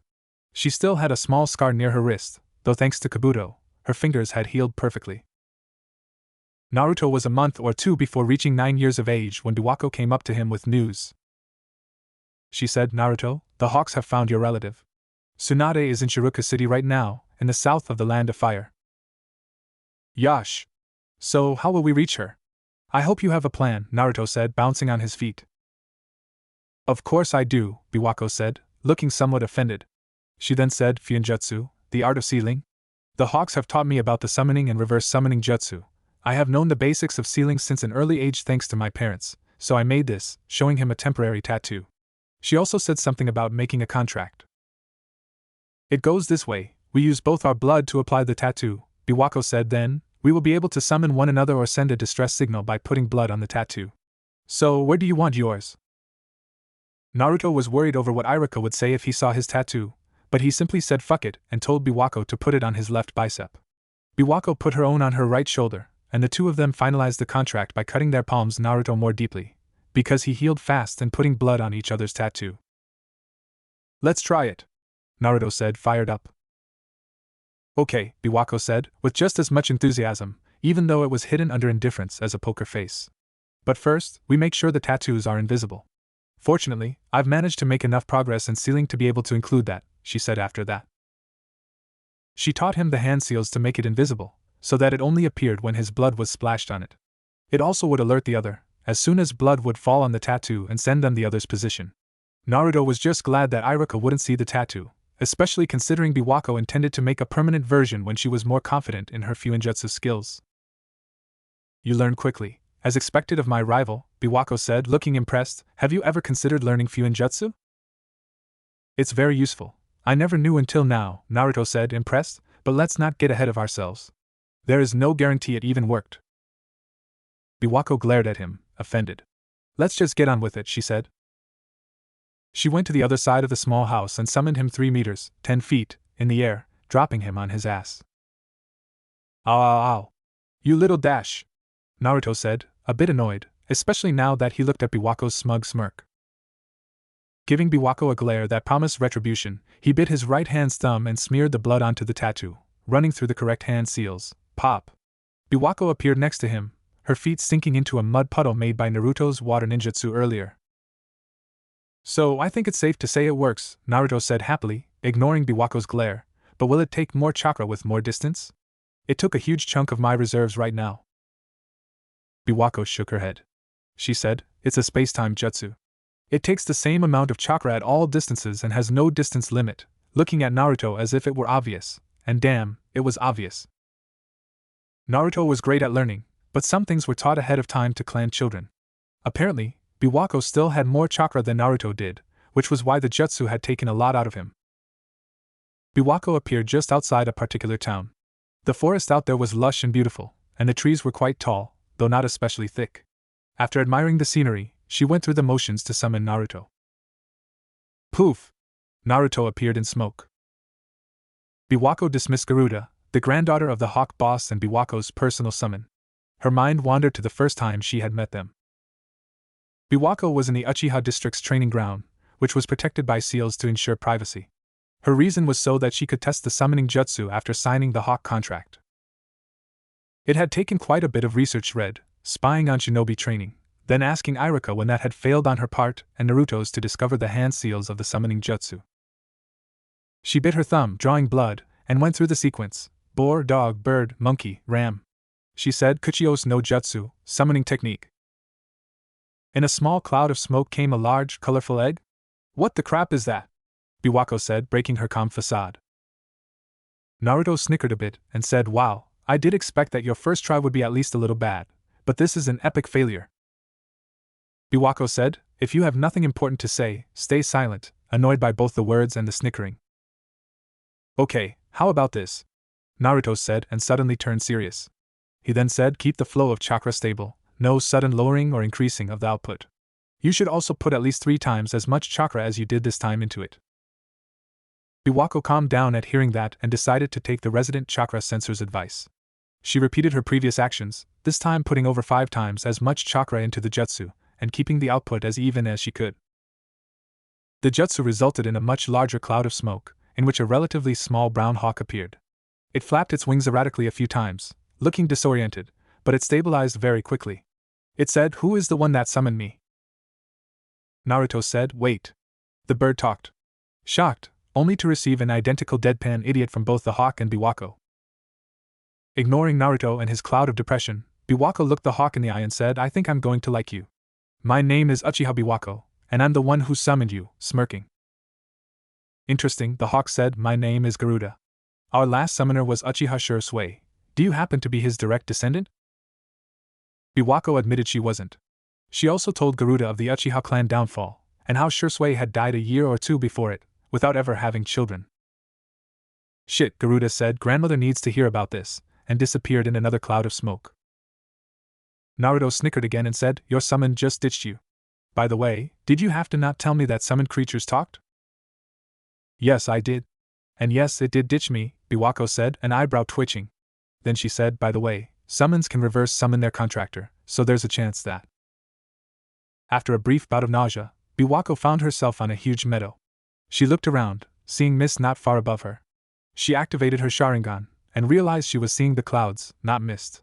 A plateau, she thought, because she could make out the actual ground far away, indicating that she was at the highest point of said plateau. Uchiha Biwako, a booming voice said. Biwako instantly turned around, making her neck ache. She saw the largest bird she had ever encountered by far in front of her, the sharingan seeing every detail. Its upper parts were black, whereas its belly and tail was dark gray and the rest of it was very light gray, with light red markings around intelligent red eyes. Biwako said, are you the boss summon? Not lowering her guard, refusing to admit to being startled. Indeed I am, the gigantic bird said, welcome to the Great Sky Plateau, home to the Hawk clan. My name is Takamichi, boss of the Hawk contract. I am also Garuda's grandmother. She apparently took an immediate shine to you. It remains to be seen whether the rest of us will be as impressed, of course. Biwako bowed moderately deeply, as if addressing an equal, and said, it's an honor to meet you, Takamichi-san. Immediately, Biwako could see that the Hawk boss was displeased, but she refused to be cowed and maintained eye contact, not even deactivating her sharingan. Takamichi now looked pleased. She said, impressive. You are not easy to intimidate, and are a proud bird, I mean person. Even a boss summon's ire is not enough to make you bow down. How did she manage to fool me with the sharingan on when she pretended to be annoyed at me? Biwako thought, incredulous, her respect for Takamichi increasing. Out loud, she said, so, glaring at me was a test? Indeed it was, Takamichi said, Uchiha Biwako, we of the Hawk clan are very long-lived even for summons. I once met Uchiha Madara personally, when I was but a youngling, and my then current summoner and I had the privilege to participate in a hunt with him. You remind me of him the most. I truly hope that you won't take after his worst points though. That sounded ominous. Still, Biwako nodded at Takamichi and said, anything else I should know? Only this, Takamichi said. At most, 2 contracts of animal clans are possible for a person. However, you will have to get approval from me and the Hawk Council first for such a thing. On the other hand, contracts with other humans do not interfere. Hopefully, you won't relegate us Hawks to second fiddle like Shursui did in favor of the Crows. I see, Biwako said after thinking it over. What about training? I don't have a teacher right now. Takamichi said, when you are able to summon me, we will speak of that. Until then, only basic training will be available. What is your primary element? Lightning, I think, Biwako said, hiding her rising mental fatigue expertly. My own element, Takamichi said, impress me and I will take over your elemental training myself. Understood. Am I dismissed now? Biwako said evenly. Takamichi said, by all means, this time sounding amused. When Biwako realized she didn't know how to end the summoning, she simply decided to reason it out on her own. First, she tried to feel out her connection with the Hawks. Then, when that failed, she tried to find the connection her chakra network had to her previous position. The last thing she saw before disappearing from the land of the Hawks was Takamichi's incredulous expression. Is something wrong? Biwako was startled out of her daydreams by Naruto's voice.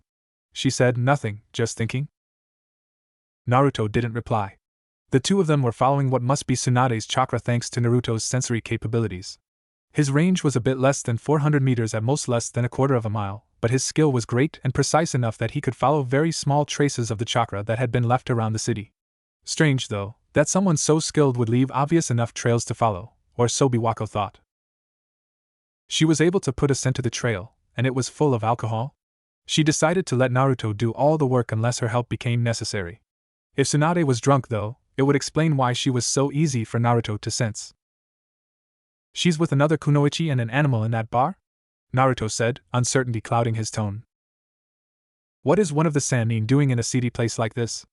Biwako said, just as bemused. They entered the seedy watering hole without bothering to put up a transformation. Such a thing would only put Tsunade on guard. The customers there looked at them, but immediately forgot about them. Nobody tried to escort them out, either. It made Biwako wonder. The two of them walked up to the young-looking blonde and the brunette woman with a pig in her arms. Biwako said, are you sure this is your relative? She looks a bit too young to be her. I don't understand it either, Naruto said. Oh, are you Tsunade? He said with all the subtlety of a sledgehammer. Biwako wanted to roll her eyes and facepalm at his bluntness, but she controlled herself. The blonde was visibly drunk. She said, I am? Who's asking, brats? Slurring only a little despite her condition. Biwako introduced herself, then Naruto did so for himself. My name is Naruto, and I think we're related, Naruto said. Tsunade blinked. Then, she sobered up all of a sudden. She said, what made you reach that conclusion? Very seriously. Biwako intervened, saying, we're better off taking this outside, where people can't see us. Tsunade narrowed her eyes and said, very well. The brunette whispered something in the blonde's ears, but Tsunade shook her head, saying something in turn. The four of them, plus Pig, walked into the forest outside the town. Biwako could tell that the two adults had their senses peeled, likely for a potential ambush. On an unseen signal, all of them stopped walking. Naruto said, wait. I'll check for eavesdroppers, making a one-handed hand seal, and Biwako realized he was using his chakra sensor skill. She also discreetly scanned around with her sharingan. That put the two adult women even more on guard, but they relaxed when nothing came of Naruto's and Biwako's gesture. The blonde woman said, okay, we're far enough here. What was such a secret that you had to use all those precautions? Naruto said, you'll see in a moment. Mokutan, Moku Bunshin no Jutsu, wood style, wood clone jutsu. Going through a few hand seals. It took a few seconds, but the clones formed. Both women entered a taijutsu stance, but the results of the jutsu, 2 clones made of wood, made their jaws drop. Tsunade recovered first and said, don't be absurd, brat. That level of power in Mokutan is nothing compared to my grandfather. I'll bet you're just another experiment of Orochimaru's, scoffing dismissively. Tsunade-sama, the brunette said, admonishing the older woman. So, you won't even check? Naruto said in disappointment, and Biwako could see the warning signs of Naruto losing it. She decided to keep her mouth shut for the time being, but glared at Tsunade. Tsunade said, of course not. I can tell you believe what you said, but you're sorely mistaken. I never had children and never will. Besides, even if you are related to me, you're better off without me, whispering the last part.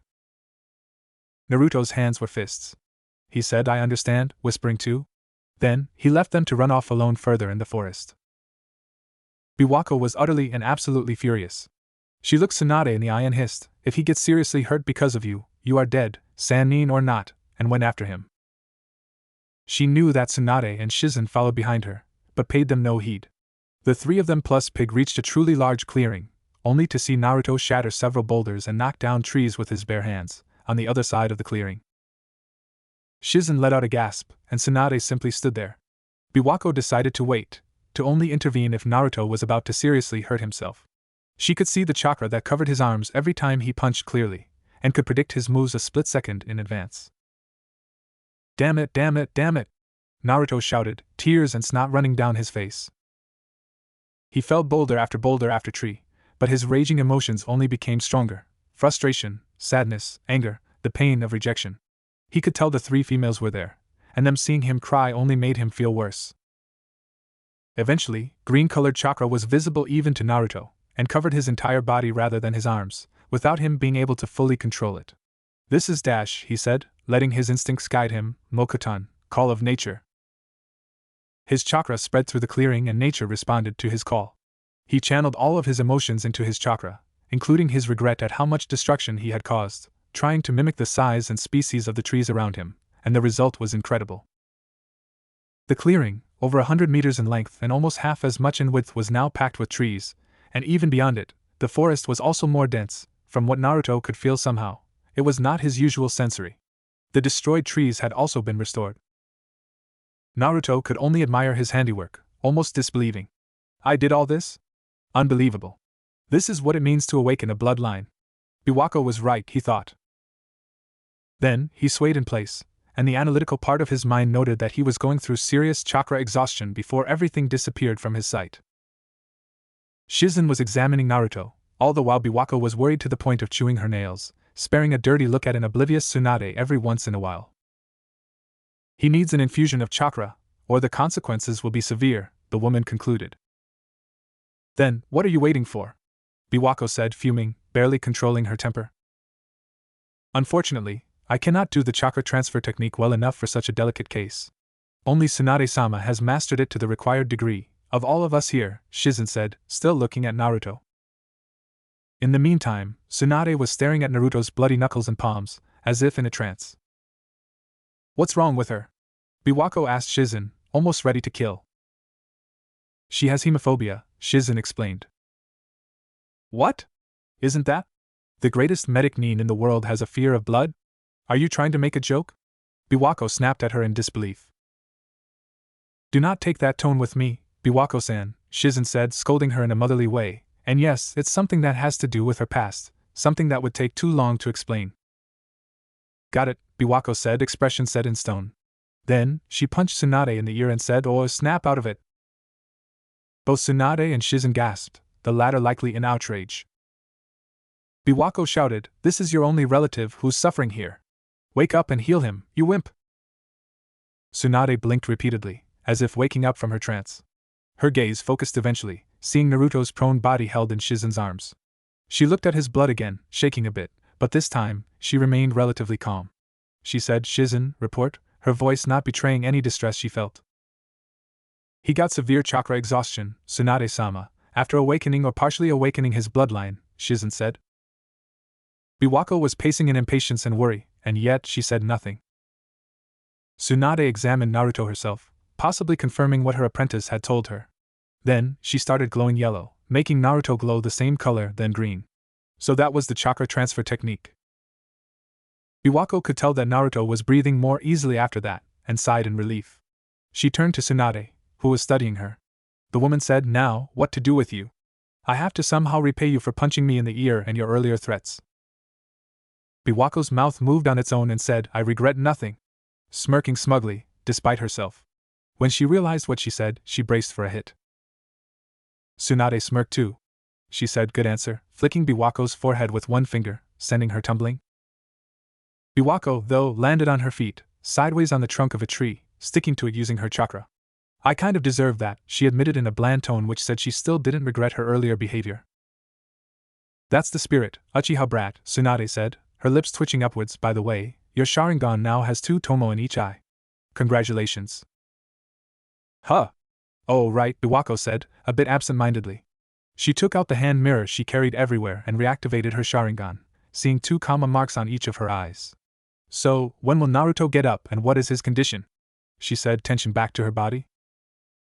The usual is 6 to 7 days of unconsciousness for this level of chakra exhaustion, walking again at 9 to 11 days and over 3 weeks to actively use one's chakra again without risk of permanent damage, Tsunade said, expression unreadable. There should be no permanent damage as long as the boy does not overdo it. Biwako let out a sigh of relief.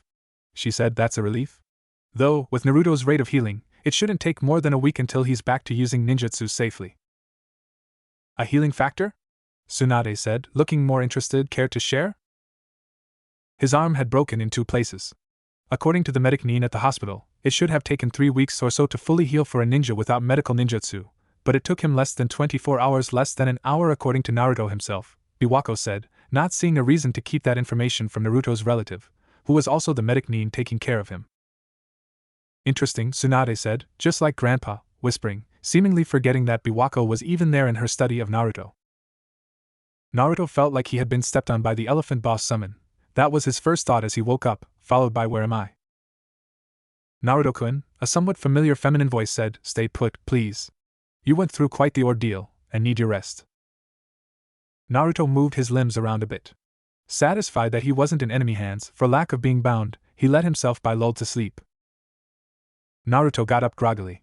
He felt as if pressure was being applied to all of his body, much like how training weights were supposed to be, only worse. Wait, he thought, there's an idea. Is it possible to make a seal that weighs down all of the body? It should be great for training. Rise and shine, Tsunade exclaimed, interrupting Naruto's train of thought. Naruto sat up with some help from who he soon recognized as Tsunade's apprentice.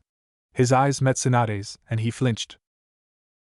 The blonde woman cleared her throat and said, it appears we got off on the wrong foot, kid. Let's try this again. I'm Tsunade, of the legendary Sannin. Naruto signaled for water, which Shizen was quick to provide. After he drank a bit, he said, nice to meet you. I'm Uzumaki Naruto, possibly Senjin Naruto. Please take care of me. Then, a yawn he couldn't hold back interrupted him. I have to say, Tsunade said, I'm impressed at how quickly you recovered. It's only been 20 hours or so. I would have expected you to be out for a week. Naruto stretched a bit, and decided to try to get up. The brunette, who introduced herself as Shizen, advised against it. On the other hand, Tsunade said nothing, but was simply looking at him with keen eyes. He put a foot on the floor with difficulty, then the other. He was handed a walking stick, which he used as a little crutch, to great effect. He only stumbled a little bit. Left foot, right foot, left again, shit. The blonde boy nearly went tumbling, only for someone with a familiar scent to catch him. Biwako, the one who caught him, said, idiot, you are forcing me to pick up the slack. You're reckless as ever. Thanks, Biwako, Naruto said, relaxing without even meaning to. Anytime, the black-haired girl said calmly, her arms still around him. Naruto managed to get to a chair with Biwako's help, and sat heavily, making the chair creak. After a few minutes of Naruto catching his breath, he said, so, how long was I out? Stretching again. 20 hours, didn't you hear Tsunade earlier? Biwako replied, a bit mockingly. Naruto was surprised by the fact that Biwako wasn't polite enough to use honorifics, even towards Tsunade. He knew that his friend almost never used them, but he thought her sense of self-preservation would keep her from pissing off someone so powerful. Not that he was one to talk. Hey Naruto, is something wrong? Biwako asked softly, worry in her tone. Naruto was snapped out of his daydreams. He said, I'm fine, just thinking. I hope you didn't burn out your brain, Biwako said teasingly. Very funny, Naruto shot back, but wasn't able to say something smart himself. He couldn't focus. A few minutes passed in silence, then Tsunade spoke up. She said, time for your exam. We'll see how well you are recovering, and if there is risk of permanent damage to your coils and the rest of your body. She touched Naruto's bare arm, hands glowing, and started humming. Naruto started panicking. He said, wait, there's a chance of permanent damage? Why? Did you think that awakening a bloodline is an easy process? Tsunade said, her voice stern, Most of the Uchiha clan couldn't use the sharingan, but it wasn't necessarily for lack of the potential to awaken it. Some of them simply damaged the coils in their head enough when they awoke it that they couldn't use it anymore. I once faced a Yuki clan member in the Second Shinobi World War who couldn't expel chakra out of his right arm. It's likely, though not certain, that the awakening of his Hayatan had been the reason. He was still a real bitch to fight though, devolving into a rant about fucking one-handed hand seals and damn annoying pretty boys. Tsunade-sama. Language? Not in front of the children, at least, Shizen said, shaking the poor pig back and forth. Tsunade snorted, but didn't press the issue. Wait. What about my body? Is there permanent damage? Naruto shouted out, impatient. Don't shout in my ear, damn it, Tsunade said, almost equally as loud. Then, she said, there's no chance for permanent damage. Even if you were to train today, and this is not permission to do that. My orders as a medic nin is that you wait until tomorrow evening. At the very least you would still be fine in the long term, though you'd still set back your recovery by doing something so stupid. In fact, your chakra and coils are recovering at an increasing rate. Either now that you partially awakened your bloodline your regeneration is faster, or the chakra exhaustion slowed down your recovery. My money would be on a combination of both. Aren't you notoriously bad at gambling, though? Biwako said snarkily. Naruto used sign language to tell Biwako to stop poking the sleeping dragon, idiot, feeling much better already, but the girl ignored him. Oh, by the way, Tsunade said casually, when would you like to give your blood for a test? I've already determined that you're a real senju by scanning your chakra, but I'd much rather do a proper DNA test. Is it possible right now? I feel better already, Naruto said, getting up from the chair, stretching to get the kinks out of his limbs and back. I'd rather wait at least an hour. Shizen healed your cuts and broken knuckles immediately, so you didn't lose much blood, but your body is already stressed. Let me skin you again though. I'll judge how long you need for recovery, Tsunade said. She put her glowing hands on his arm again, and said, your regeneration is still speeding up. I think that using medical ninjutsu of any kind, including diagnostic jutsu, on you improves it. Really? Naruto said, what would happen if I learned medical ninjutsu? A bit excited. Well, Tsunade said, that does explain how my grandpa healed himself without using hand seals. He simply had to use a diagnostic jutsu on himself without seals, and bam! Instant super regeneration. Smirking lightly. Wow! Hashirama-sama was incredible, Naruto said, still excited. Tsunade said, I suppose so, her expression strange. Naruto couldn't understand the mix of emotions, but he studied his relative's expression. His analysis was broken by Tsunade speaking. The woman said, you wouldn't happen to want to become Hokage, would you? Narrowing her eyes. No, Naruto said seriously, the only thing I care about right now is keeping my loved ones safe, though Iruka-sensei and Biwako are the only ones on that list right now. I also don't want to fall behind her in the ninja arts. He kept the fact that he used to crave acknowledgement, and still did to himself. That was something only Biwako and probably Iruka-sensei knew. The same with his desire to leave Konoha behind, but Iruka-sensei probably didn't realize that. I see, Tsunade said in a neutral tone, keeping your loved ones safe, huh? Keeping up with your friend in the ninja arts? Well, not a bad goal to have, either of those. Naruto remained silent. He could tell Tsunade wanted to say more. As if coming to a decision, Tsunade nodded to herself. She said, Naruto, how would you like to learn medical ninjutsu, and the ninja arts in general, from me?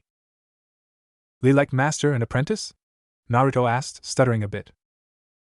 Exactly that, Tsunade said, a hint of a smile on her face, so how about it? Want to be my second apprentice? Naruto stuttered over his reply even more, but he managed to say yes somehow. His eyes fell on Shizen, and the woman seemed elated, no hint of envy at all. He could tell that the brunette woman cared about her master a lot. Naruto said, you should smile more, Shizen-san. It makes you look so much more cute and beautiful, not knowing why those words came out loud. Well, aren't you a little charmer, Shizen said with a grin and a light blush and ruffled Naruto's hair, making him blush too for some reason. Humph, Biwako said, congratulations, you womanizer, a teasing tone along with something else in her voice. Naruto turned to his best friend and said, thanks Biwako, but what's a womanizer? Biwako turned away, failing to hide a small smile, and said, never mind, I'll tell you when you're older. We're almost the same age, Naruto said, slightly annoyed by Biwako's words. Biwako stuck out her tongue at him. As entertaining as this is, Tsunade said, shall we get on with the blood exam? Naruto blinked. Then, he paled, saying, "Okay, but will I have to be pierced with a needle?" Tsunade rolled her eyes and said, "Aren't you a little too old to be afraid of needles?" "You're never too old to be afraid of needles," Naruto declared, smirking despite himself. "Heck, I know a woman over 40 who's afraid of seeing blood spilled." "Naruto," Tsunade said, "shut up and take it like a man," glaring daggers at him. Naruto wisely shut up. He could see Tsunade's clenched fist, and knew he was close to being pummeled by someone who was known as the physically strongest human alive. "Your bedside manner needs some work," Biwako commented dryly. Tsunade didn't rise to the bait. She said, "If you ever become the most skilled medic-nin in the world, then you can criticize my bedside manner, once again." After a bit of resistance from Naruto, Tsunade took some blood from his left forearm and put it in a vial. She took some blood from herself too, put it in another vial, labeled them both, shook them around a bit, and put them on the dresser. Then, she went through a sequence of hand seals and touched both the vials at the same time, frowning at something and biting her lip. "Is something wrong?" Naruto asked, slightly worried. Tsunade shook her head. She said, "I'm surprised, that's all. It seems you are my grandnephew, but Nawaki Dai was too young to have been a father at all. So, it must have been Zairigi who was your grandfather." "Who was Zairigi, Tsunade-sama?" Shizen asked softly. "He was my older brother. We weren't very close. In fact, the only one of the family he was close to was Mitoba-sama, our grandmother. He had been a wild child and a womanizer, and he fought a lot with Grandpa and our parents since early on, though with Grandpa, it might have been because of their similarities that they clashed," Tsunade said, a fond smile on her face. "What I don't understand is why he would go and get a random girl pregnant. After he fell in love, he was very loyal to his lover, Namikaze Rira *. Oh shit." Naruto looked at Tsunade, not realizing why she stopped and cursed. Then, the reality set in. There was only one Namikaze line in Konoha, as everyone knew. He said, "Wait, the Yoname was my father? What about my classmate Namikaze Mito? There's another Namikaze in Konoha? Oh, it must have been the goddaughter my idiot teammate was talking about with so much pride. I didn't pay much attention," Tsunade said, blushing a bit. "What does she look like?" she then said, serious again. Naruto thought it over a bit. He said, "Well, strawberry blonde hair, eyes that are dark blue with a hint of green. The only others I know with that color are the yondaime and me, and whisker marks like mine. Only more thick. Oh shit. Shit, shit, shit." Shouting in the end and clenching the nearest object in his fist, which happened to be a blunt kunai Biwako handed him. The kunai bent under the force of his emotions, making an ominous creaking sound. He whispered, "I always blew her off when she tried to talk to me. Damn it. But if I didn't get the whisker marks from having a bijou in my gut, where did we both get them?" Tsunade cleared her throat. She said, "I may be able to shed light on that." "Wait, you know where my whisker marks came from?" Naruto said, incredulous. "Yes," Tsunade said, "your mother, Uzumaki Kushina, was the container of the kyubi after my grandmother. My father had whisker marks just like yours." "So, what does that mean?" Naruto asked, a bit confused, still unable to think clearly, not having fully recovered from his exhaustion. "It means that if one is exposed to the kyubi's chakra in serious amounts before they're born, they get those whisker marks. The same happens if they're reborn by eating its flesh, thus absorbing some chakra from it permanently, like a pair of brothers from Kumo," Tsunade explained patiently. "Oh, I got it now. Who were those guys from Kumo, though?" Naruto asked. "Their names were Kinkaku and Ginkaku," Tsunade said absently, "but that's a story for another time." "By the way, Naruto," Biwako said, her smirk worrying Naruto, "did you really have to call your jutsu Call of Nature? It sounds like it does the same as the Inuzuka dog partner's dynamic marking." They had discovered the notes on various clans that the Uchiha had on other clans, Konoha and outside. The notes on Konoha's clans in the Jounin and Chunin section of the library were surprisingly thorough and complete, and had been updated very recently. Naruto said, carefully, not pouting, "It was instinctive." "Do you mean that you instinctively called it that, or that you pissed yourself without realizing?" Biwako said, that damn smirk on her face. "Come on, Biwako. Your naming sense isn't much better. I mean, you named a jutsu lightning style, Thunderbolt. What is it, a pocket monster's move?" Naruto said teasingly. Biwako scowled and said, "It's a perfectly viable name. Thunderbolt sounds badass. Too many manga will rot your brain, Naruto." "Oh, come on, live a little. You have one hobby that isn't ninja training, and all it is taking strolls around Konoha," Naruto said, getting a bit more serious. "Oh wait, did you just say badass?" He then said, less serious again, blinking a bit in surprise. Biwako slapped her own forehead and said, only you could change from joking to serious to joking again so quickly, you idiot. I'm not an idiot, you jerk, Databeo. Naruto said, hating being called an idiot. You so are, you whisker face. Biwako said, losing seriousness fast. You look like a pretty boy, Naruto said, realizing his mistake as soon as he said it. What did you just say? Biwako hissed out, glaring at him horribly. In for a real, in for a 50 note, Naruto thought. Out loud, he said, I said you sound like the Tsundere love interest of the main protagonist from one of the manga I've read. Biwako's eyes opened comically wide, like she couldn't believe what she heard. Then they narrowed, but a smirk started showing on her face. She said, if I'm the Tsundere love interest, then are you the main protagonist? What? Naruto said, shell-shocked. Biwako patted him on the head, a mocking smirk still on her face, and sat down in Seiza, closing her eyes without dropping the smirk. Naruto could hear Tsunade's snickers very clearly. He turned and glared at the woman, but she completely ignored him. Shizen looked just as shocked as Naruto felt earlier, then a smile bloomed on her face. She said, Naruto-kun, how many years have you two been married? Naruto groaned. He said, not you too, Shizen-san. We're 9 years old. Is that something you say to a kid? Tsunade, in the meanwhile, was still snickering. She stopped for a moment, only to say, Shizen's got a point there. SNRK bwahahaha. Naruto was not amused, and showed it by carefully not pouting. After Tsunade stopped snickering, she went to work again, saying, so, Uchiha brat. It's Biwako, Biwako said, dropping her previous smirk. Whatever, Tsunade said grumpily, have you had a checkup? Naruto was healthy, but I don't know about you. Biwako said, all academy students have gone through checkups, frowning lightly. Yes, Tsunade said, but have they been examined by me? Full of confidence, or maybe arrogance. Biwako put up a bit more resistance, but in the end, she gave in and let Tsunade examine her. Tsunade put a glowing hand on Biwako's arm.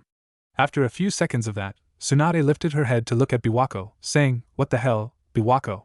Why are there traces of a possible S-ranked genjutsu in your head? Naruto saw Biwako freeze, which was a rare sight. She said, wait, it wasn't wiped fully? Shivering. Tsunade looked at Biwako strangely, then said, apart from that, you have minor nerve damage in the wrist area. Do you want those things healed? Biwako hadn't said yes faster in her life, Naruto thought. She sat very still, too. Tsunade did a few hand seals, put her glowing hands on Biwako's head and after a few minutes said, it is done. I recommend that you not use your sharingan or any chakra around your head for a few days. Make sure you aren't put under any genjutsu for any reason for those days, too. I will put you under my personal surveillance if I have to. Thank you, Biwako said, and she seemed to be more at ease than ever. What about my wrist? Is healing nerve damage even possible? Impatient brat, Tsunade said, her smirk showing she wasn't angry. I'll get to that now. Healing nerve damage is not possible for medic means other than me, of course. Strength of 100 seal, release. Creation rebirth, strength of 100, she then said, making a tiger seal. Tsunade started glowing slightly. Strange markings spread on her face, then the rest of her body, and she touched Biwako. For a few seconds, the same markings were on the young girl. Then, they disappeared, and Biwako twisted her hand around, an expression of wonder on her face. Naruto sensed for the chakra that Tsunade was using, and what he could tell was that it was all her own chakra because of the same yellow color, but in her forehead was a store of energy that was probably much greater in quantity than Tsunade could make on her own. What had she done? Had she stored her own chakra or something? The markings were no longer there, only the diamond-like seal. The chakra in her forehead was no longer possible to sense, and Tsunade was breathing hard. Shizen helped the woman stay on her feet. Tsunade said, I really am out of practice. Though this is the first time I've used this jutsu, I don't think it was supposed to tire me out this much. I didn't even use 1/20 of the chakra stored in there, an expression of annoyance on her face. Wait, you used an untested jutsu on me? Biwako said, one eyebrow twitching. Tsunade waved Biwako off, saying, I was certain of what it does, but I haven't had the opportunity to use it. The time I invented it was shortly before I left Konoha. *2. Humph, whatever, Biwako said, turning away. It made Naruto worry, too. He said to Tsunade, there won't be any problems with Biwako because of the jutsu, right? Extremely unlikely, but I will monitor her if it will put your minds at ease, Tsunade said. Wait, Shizen said, what about the academy? You two are students there, right? Or have you already graduated? Tsunade clicked her fingers, saying, I knew I was forgetting something. Does either of you have a guardian that you have to contact? It's not a good idea to go to the academy, as the Uchiha brat Biwako has to rest for a few days, and Naruto needs his rest too. Naruto looked at Biwako, and she looked back. After a bit of nonverbal communication, Biwako said, I will ask a messenger hawk to take a message from each of us to Iruka-sensei. Maybe we will say that we are sick, or something like that. Naruto nodded, but then something occurred to him. He said, Tsunade-san? You said something earlier about my wood style partially activating. What did you mean? Tsunade didn't answer for a few seconds. Then, she said, call me Tsunade-sensei, or Tsunade-shusho, *3 Naruto. As for the activation of your bloodline, it means that you didn't have enough chakra to activate the full wood style or maybe not a strong enough body yet, so, while it started activating, it didn't finish the process. Thus, you got chakra exhaustion and didn't get the wood style at its full potential. So, it won't be anywhere as efficient chakra-wise as it's supposed to be, and some abilities may remain out of your reach. Not to mention the fact that your healing factor might become even greater when you awaken your wood style fully. Naruto digested that for a few moments.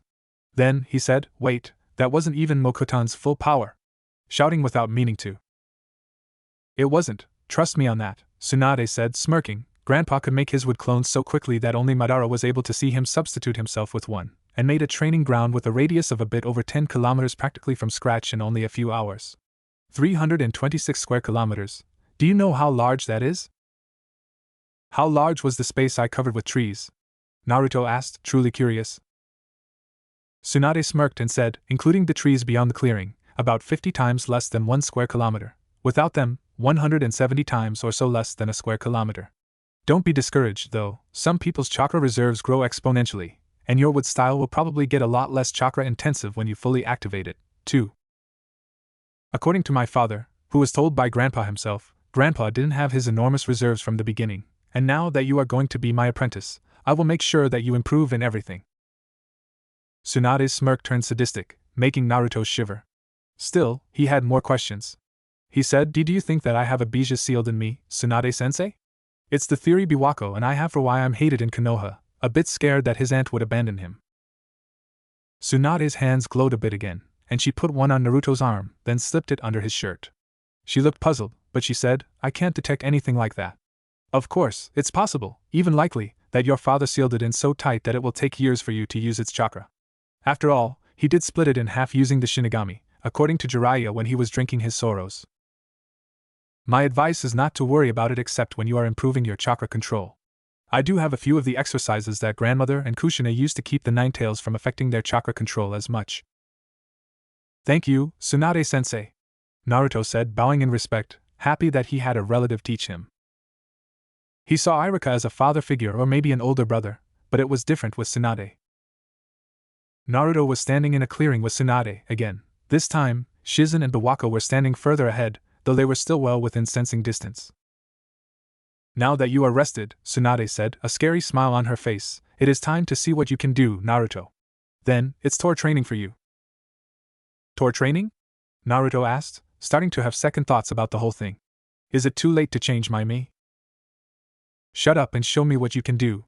Now, what jutsu do you know? Tsunade barked out. Naruto showed Tsunade his sealless Kawarimi, substitution/body replacement.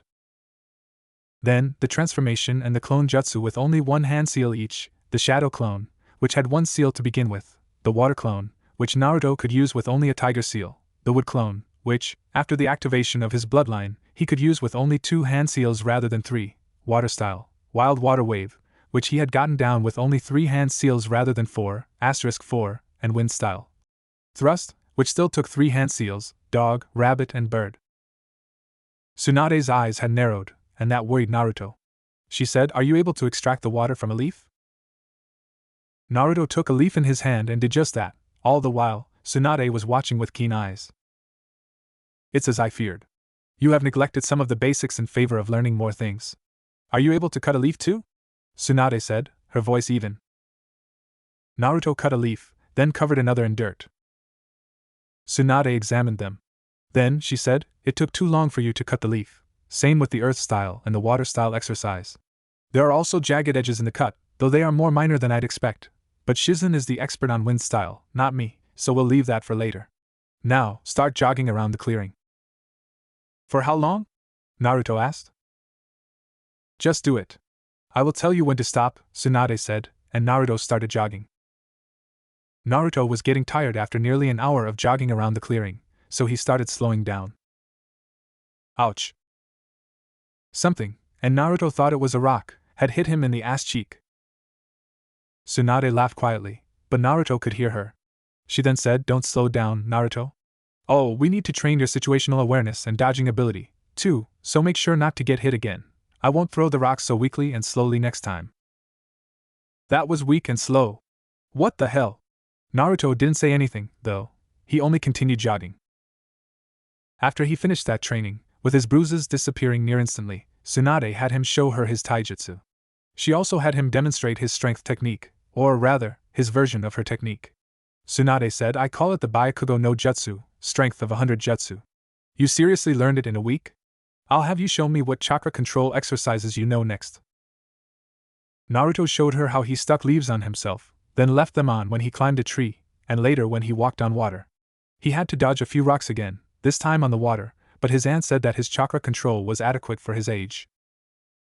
According to Tsunade, Naruto's taijutsu was a bit of a mess. Learning from scrolls and an academy teacher who didn't know the styles very well will do that. She beckoned Naruto to follow her, and they went up to Biwako and Shizen. Tsunade said, "Uchiha brat. Show me your taijutsu," without hesitation. "It's Biwako," the girl said, but she showed Tsunade her stances without a protest, other than narrowed eyes. "Interesting," Tsunade said, "your taijutsu is certainly better than Naruto's. Can you use it well without the sharingan, though?" With that, Tsunade had Naruto and Shizen walk away from the two of them in order to spar with Biwako. Naruto looked on with worry. "Don't worry, Naruto-kun," Shizen said, "Tsunade-sama does know how to control her strength." Naruto nodded at her and turned back to Biwako and Tsunade. As expected, Biwako lost handily. Then, Tsunade told her to go all out, and Biwako activated her Dijutsu and shouted, "Lightning style, Thunderbolt." That jutsu was mid-ranged, and the longest range right-on she had, mainly because the lightning element wasn't meant for true long range. Tsunade sidestepped, the jutsu apparently failing at its purpose. Naruto could sense the chakra of a shadow clone or Biwako herself under the ground, though. Biwako obviously used the light of the flashy ninjutsu to cover for her making a clone. Tsunade lifted one leg and stomped the ground, dispelling the clone. Biwako herself had finished the hand seals of Phoenix Sage Fire, and Tsunade swayed just enough for the small balls of fire to miss her. Unfortunately for Tsunade, Biwako revealed that she had hidden shuriken inside those fireballs, shuriken that she controlled using near-invisible wires. That move was new. Biwako never used ninja wire in their spars, nor did she put shuriken in Housenka no Jutsu, Phoenix Sage Fire/Phoenix Flower Jutsu. Tsunade kicked the ground again, while holding a one-handed hand seal, with a whisper of Earth style, Mud Hazard, which sent a splash of mud right into Biwako's active sharingan. She recoiled, the shuriken went to random directions and Tsunade put a kunai at Biwako's throat before Naruto realized what had happened. Biwako admitted defeat, and Tsunade said, "That was impressive." "Impressive? Are you mocking me?" Biwako said, obviously annoyed, eyes still bloodshot. Tsunade simply shook her head. She said, "Don't be absurd, Biwako. It was impressive, for a genin, not even an academy student. You made a great opening move by using that right-on as a distraction and attack both. Using Housenka no Jutsu wasn't even a mistake, per se. But you need a much greater speed of reaction and faster hand seals to accompany your sharingan. Did you notice how with one jutsu, I accomplished more than one thing? Rather like your use of Thunderbolt. Except the jutsu I used is one of the most basic ones in the earth element. It's barely D-ranked, while yours is probably at C rank." Biwako's focus on Tsunade's words was absolute. She said, "So, I need to focus more on my reflexes and improving my hand seals?" Tsunade simply nodded. "Does that mean you will train both of us, Tsunade-sensei?" Naruto asked. Tsunade said, "I'm willing to help her from time to time, but you will be my focus." Shizen spoke after many minutes of silence on her part. She said, "I'll help both of you too. My primary element is wind, but I'm a fair hand with ninja wire and weapons, especially Senbon." Taunton let out a squeal, and Naruto smiled at Shizen, saying, That's great, Shizen-san.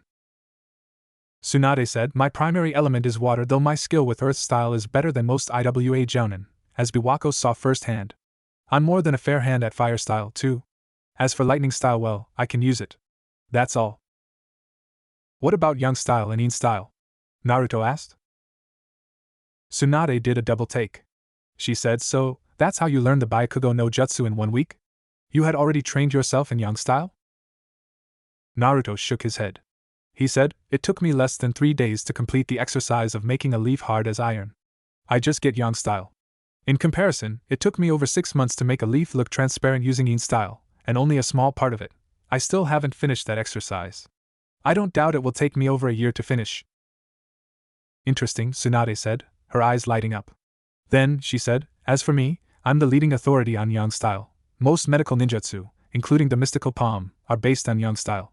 Though, between you and me, the mystical palm and the chakra transfer jutsu might not be ninjutsu, per se. If there's anything left over of the legendary Nishu, it's probably those 2 jutsu. Ninshu? Naruto asked, the word striking a chord deep within. Not important right now, Tsunade said, waving him off. A few days later, after Tsunade left a lot of books for Naruto and a few for Biwako and storage seals to study, the 2 children returned to Konoha. When one is summoned with the Gyakukuchios no Jutsu, reverse summoning jutsu, they have 2 choices. They either return to their original position in time, or they have to return manually, or be summoned again. Biwako was summoned by a hawk again, and then summoned Naruto. Naruto could see that the village was on high alert as he walked to the academy with Biwako, though at a bit of a distance, so that people don't find out about their friendship. He eavesdropped on a few ninjas jumping on the nearby rooftops, and he heard something about an intruder coming into Konoha from above, passing through the barrier. Wait, were they talking about the hawk? Naruto didn't know whether to be worried or just laugh.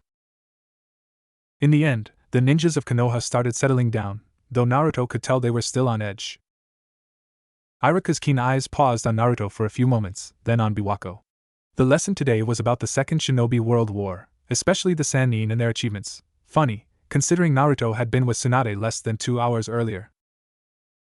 Iruka's assistant, Mizuki, was present today to learn the ropes or something like that. The assistant looked at Naruto, his eyes narrowing a bit, but he immediately hid it expertly. Weird, Naruto thought, Mizuki-sensei never hid his dislike for me. If anything, he dislikes me more now than before Maifa. Iruka told Mizuki to pick a student and ask them a question on the material. Mizuki picked Naruto, saying, so, Naruto, what was Tsunade of the legendary Sannin best known for? Barely holding in his laugh, Naruto said she was known for her physical strength and healing prowess as a medic nin. She was the only one who could counter the poisons Chiyo of Tsunade, and could punch the ground hard enough to crack it.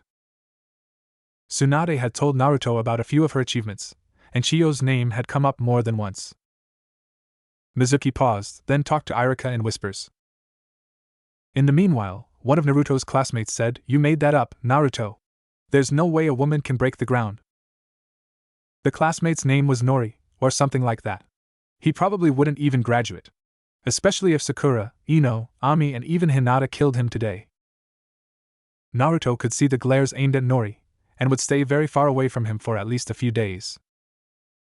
Mizuki said, that is correct, Naruto, smiling in a fake way.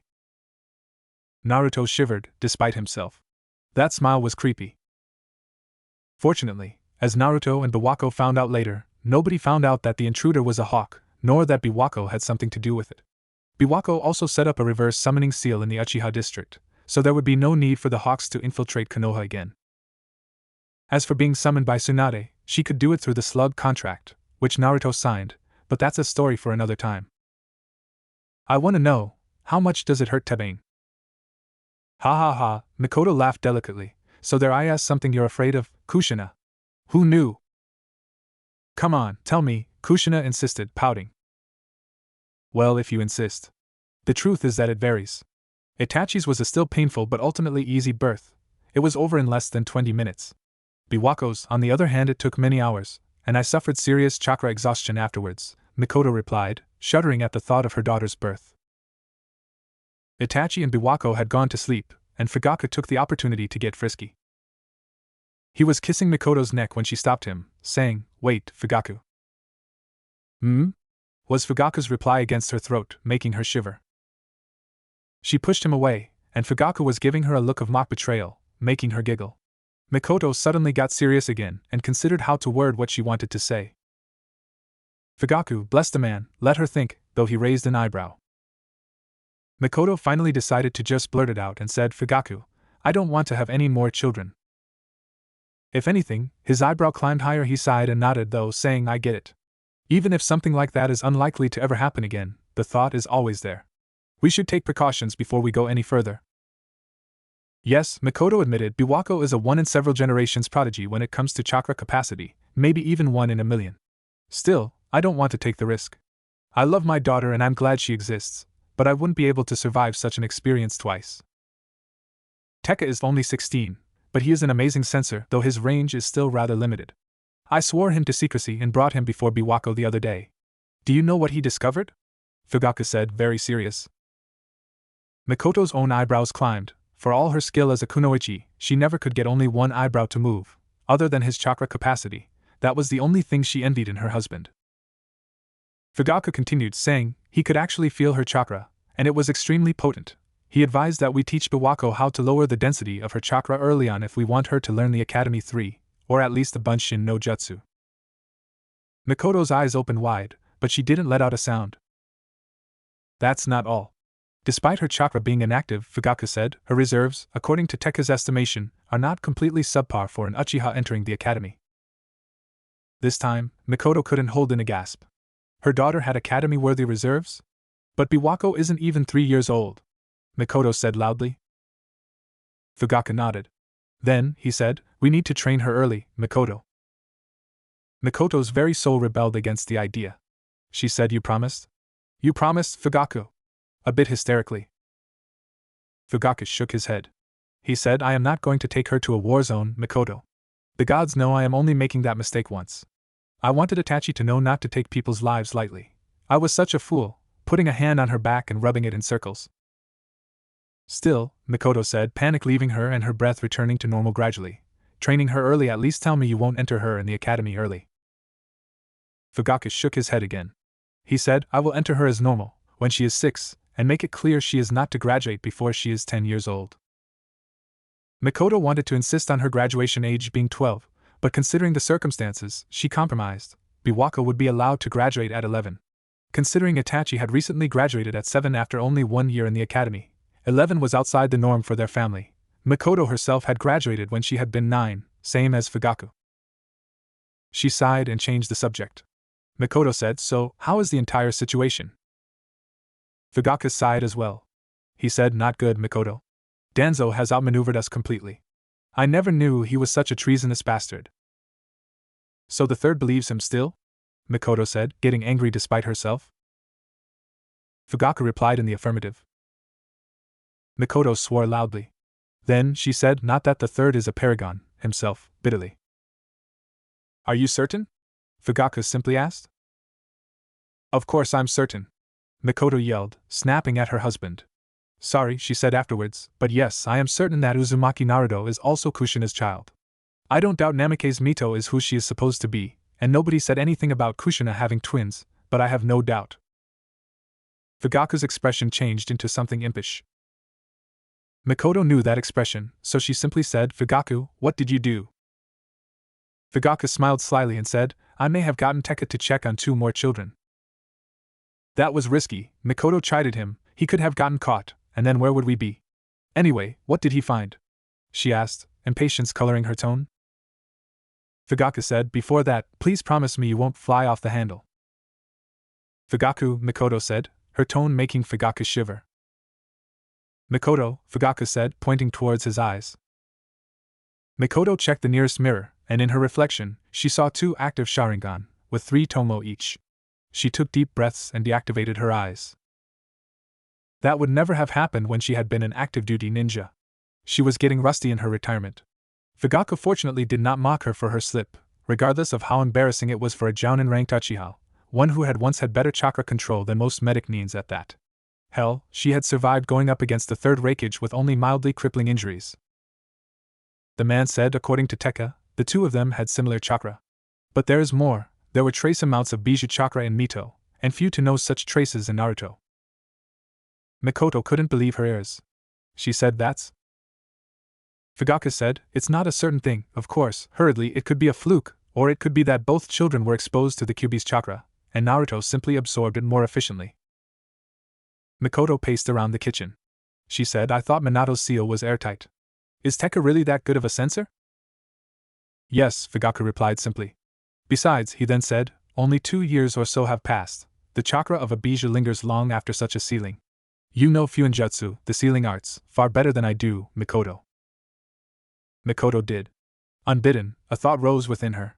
She said, if we are going to teach Biwako from early on, I would like to teach her Fuinjutsu. Fugaka fell silent. Then, he said, the Uzumaki arts too? Yes, Mikoto said, her resolve solid. Kushina didn't teach me as much as she did Minato, but I am still more than a fair hand at Fuinjutsu, especially at the Uchiha style. She tried to distract herself, but she couldn't get Naruto out of her thoughts. Would the third Hokage really fall so low, and if so, why? Wasn't it enough that he had removed the smile from Fugaka's and her other clansmen's face? Did that man have to ruin everything? Fugaka was studying his daughter carefully. She had just said that she had finished the Katan, Gakaki no Jutsu, fire style, great fireball jutsu. When her first attempt at it had been very much subpar, compared to Itachi, he had thought that it was too early. Why would she be ready? He had thought. Though she possessed more chakra than 12-year-old Itachi despite being 5 years younger, her chakra control could easily be too low. Not that there was a correlation between high reserves and low control, despite what some ninjas, usually first generation, believed, but Mikoto didn't want anyone to teach Biwako chakra control exercises yet, and Fugaka wanted to spare his daughter from chakra density exercises. They could cause chakra burns, which were extremely painful, so he had agreed. Still, to claim that she learned the great fireball jutsu in 4 days. He had thought that she either didn't have enough control yet, or that she had little to no talent with the element of fire like her mother. Possibly both.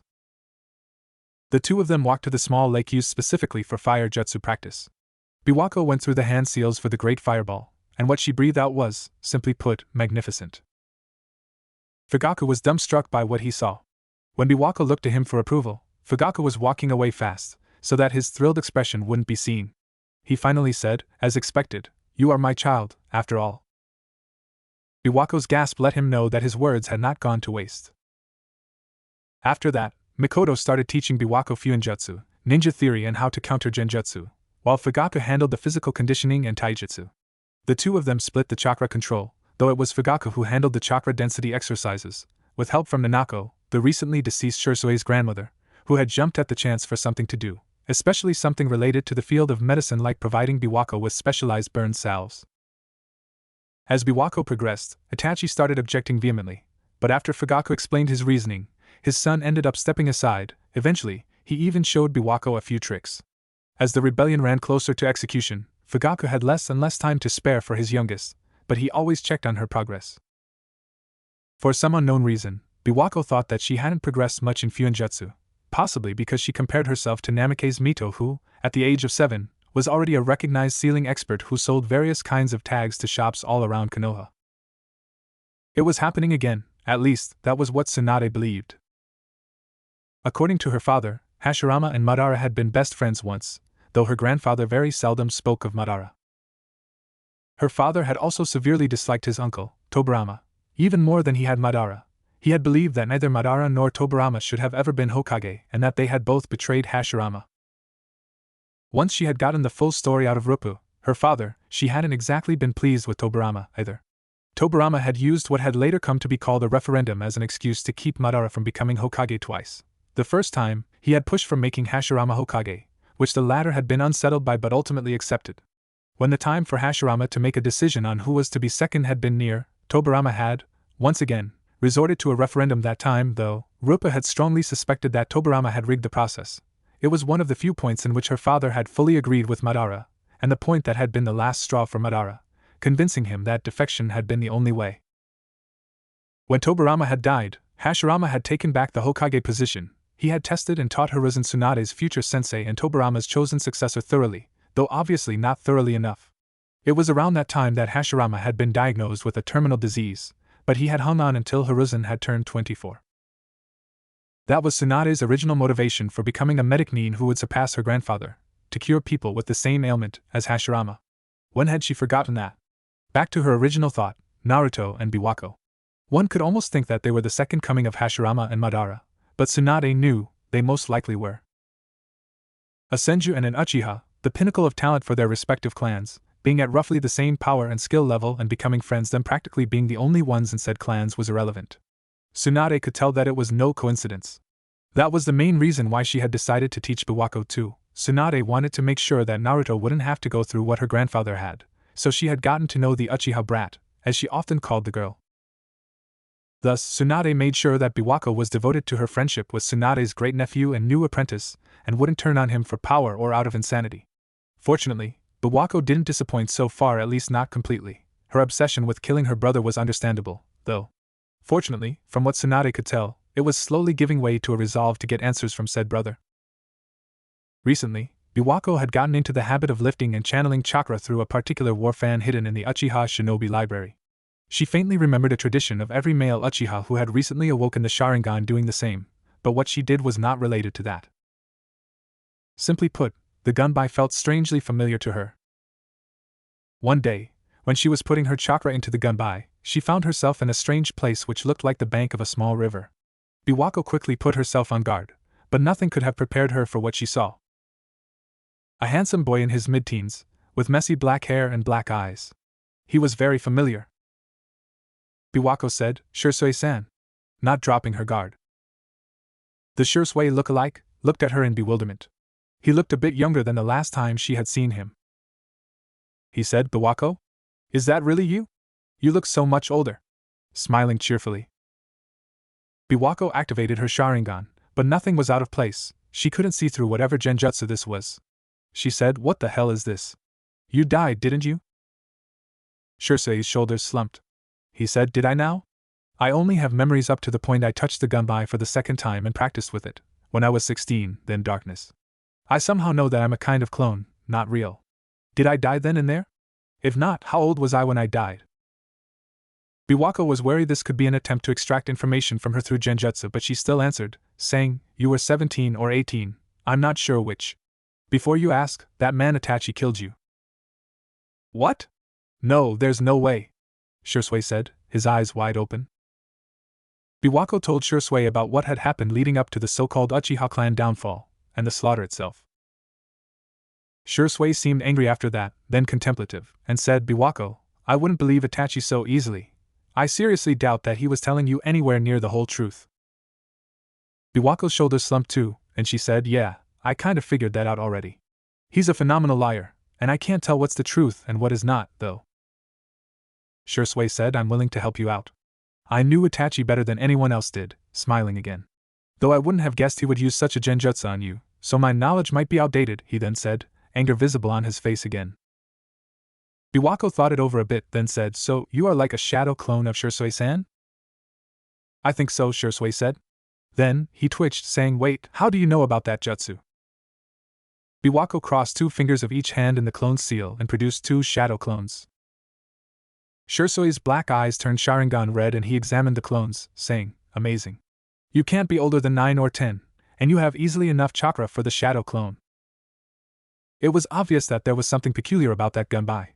She ignored Shursui's praise and said, "Do you remember why you touched that gunbai?" Shursui fell silent for a bit, then said, "Well, I had just become decent at Wind, my third element, when I got the brilliant idea to channel Wind ninjutsu through the gunbai. I still don't get why Fugaka-sama scolded me and went to take it away. As soon as he took it from me, well, I ended up here." Biwako ignored the fact that Shursui was able to call an idea of his brilliant without a hint of sarcasm and pondered the deepening mystery. If only there were someone who knew more, Biwako murmured. It happened suddenly. A man appeared between the two of them. Biwako was immediately on guard again, same with both her clones, and she could see Shursui was wary, but he also looked much more relaxed than her clones did. The unknown man had chin-length brown hair, was not exactly tall, and his eyebrows were cut short. His eyes were a familiar black, which soon turned sharingan red, with 3 tomo each. His facial expression could be best described as blank, or, at least, Biwako was unable to read it. "Who are you?" Biwako asked, not having ever seen this man before. Her clones were guarding her, but Shursui still looked suspiciously relaxed. The man started speaking in an archaic-sounding dialect, but soon enough, he managed to speak normally. he said. Is it not polite to introduce oneself first? I am Uchiha Biwako, Biwako said, something seeming more and more familiar about this man. Well met, the man said. I am Indra, his expression barely changing. My name is Shursui, Indra-san. Are you an Uchiha? Shursui asked, seemingly dropping his guard completely, but Biwako could see from his subtle body language that he was very much ready to act. Indra turned toward Shursui, looking at him as if he were less than a cockroach, and said, I am no Uchiha. Indra might not have had much in the way of ninja training, because he had apparently discounted Shursui as a threat because of his seeming naivete. Biwako noted that the sharingan on its own wasn't enough. One had to interpret what the sharingan told them. What did the man mean with his latest comment, though? How is that possible? Biwako asked in turn. Indra turned back to her and said, the Uchiha clan came about after my time. Biwako mulled that over, but Shursui intervened again. He said, no way. Are you the Uchiha clan ancestor? Biwako lifted an eyebrow, as if asking Shursui to explain. Shursui didn't disappoint. He said, legend has it that the first person to possess the sharingan was the elder son of the Rikudo Sennin, and was the progenitor of the Uchiha clan. In turn, the younger son, also known as the Senju clan ancestor, was the progenitor of the Senju clan and the Uzumaki clan. Indra seemed angry at the mention of his family. He said, indeed, I am who you believe me to be. I am also one who was inspired by my father's Nishu and made my own version. What did you call it? Biwako asked, though deep down, she already knew. I named my skill ninjutsu, Indra said, obvious pride filling him. Both Biwako and Shursui, not to mention her clones, were speechless. They were in front of the creator of ninjutsu? Then Indra filled them in on the nature of the fan. He said, this instrument of war that you touch takes chakra from its users and turns it into a copy of said user, once he or she dies. The copy has memories and skills up to the point of contact with the weapon. If the next user has chakra which is compatible with this gunbai, he or she is able to meet the copies previously stored. A lot of chakra is necessary both for a copy to be created and for one to enter the gunbai's world. Is this fan truly that ancient? Biwako asked, beating Shursui to the punch for his own question. That is a story for another time, Indra said, but Biwako could see approval in his face. Was her question that smart? Indra hated a slew of things, but Ashura and his transmigrants were at the top of that list. This Biwako, his own newest transmigrant, was otherwise flawless in his eyes. Her relationship with that boy Naruto was a serious black mark against her, though. He intended to plot a way to persuade her to distrust Naruto. Indra was certain that an opportunity would present itself eventually. For the time being, Indra would ingratiate himself with her. Curiously, a pattern had established itself in the transmigrants of himself and Ashura. Each successive transmigrant was significantly more powerful than the previous one, approaching the original strength of the two brothers, culminating in Madara surpassing Indra once he had assimilated Senju Hashirama's genetic material. In the same vein, Hashirama at his best had been more powerful and skilled than that fool Ashura, though he could not compete with Ashura with the six paths yang power included. Indra would strive not to even think of that abominable six-path sage mode, the power that had killed him. According to their father, Hagoromo, it could get even more powerful if the chakra of the tailed beasts were added. Indra had thought of the six-path sage mode, after all. Oh well. The pattern seemed to confirm itself in Biwako. She had been born with exceptional reserves of chakra, had reflexes that even Indra had not possessed the like of at her age, moved faster than any other person her age Indra had encountered, her physical strength was well above par for a female, and she had reached 2 tomo in each sharingan at an age most possessors of his chakra only managed 1 each. The Ashura transmigrant, though, seemed to be different. His reserves of chakra were barely adequate, though his bloodline limit might compensate for that. Nothing else was subpar where it concerned Senju Naruto except his amount of chakra, though. Could it be Ashura's late bloomer tendency? Most likely. That might mean that Senju Naruto would reach near impossible levels of chakra once he reached a certain age and skill level. The attributes most affected early on tended to grow the most in the end. Madara's copy wished to speak to Biwako, but Indra kept blocking him. The man was too enthusiastic to allow any interactions with his newest transmigrant. Fortunately, this was Madara from long before he had managed to steal Hashirama's genetic material, thus not powerful enough to overcome Indra. This Shursui, though, what threat could he pose to Indra's plans? Naruto didn't want to be a burden, so he had decided to give some of his vegetables, fruits, edible roots, plants and leaves and other such things to Biwako to sell.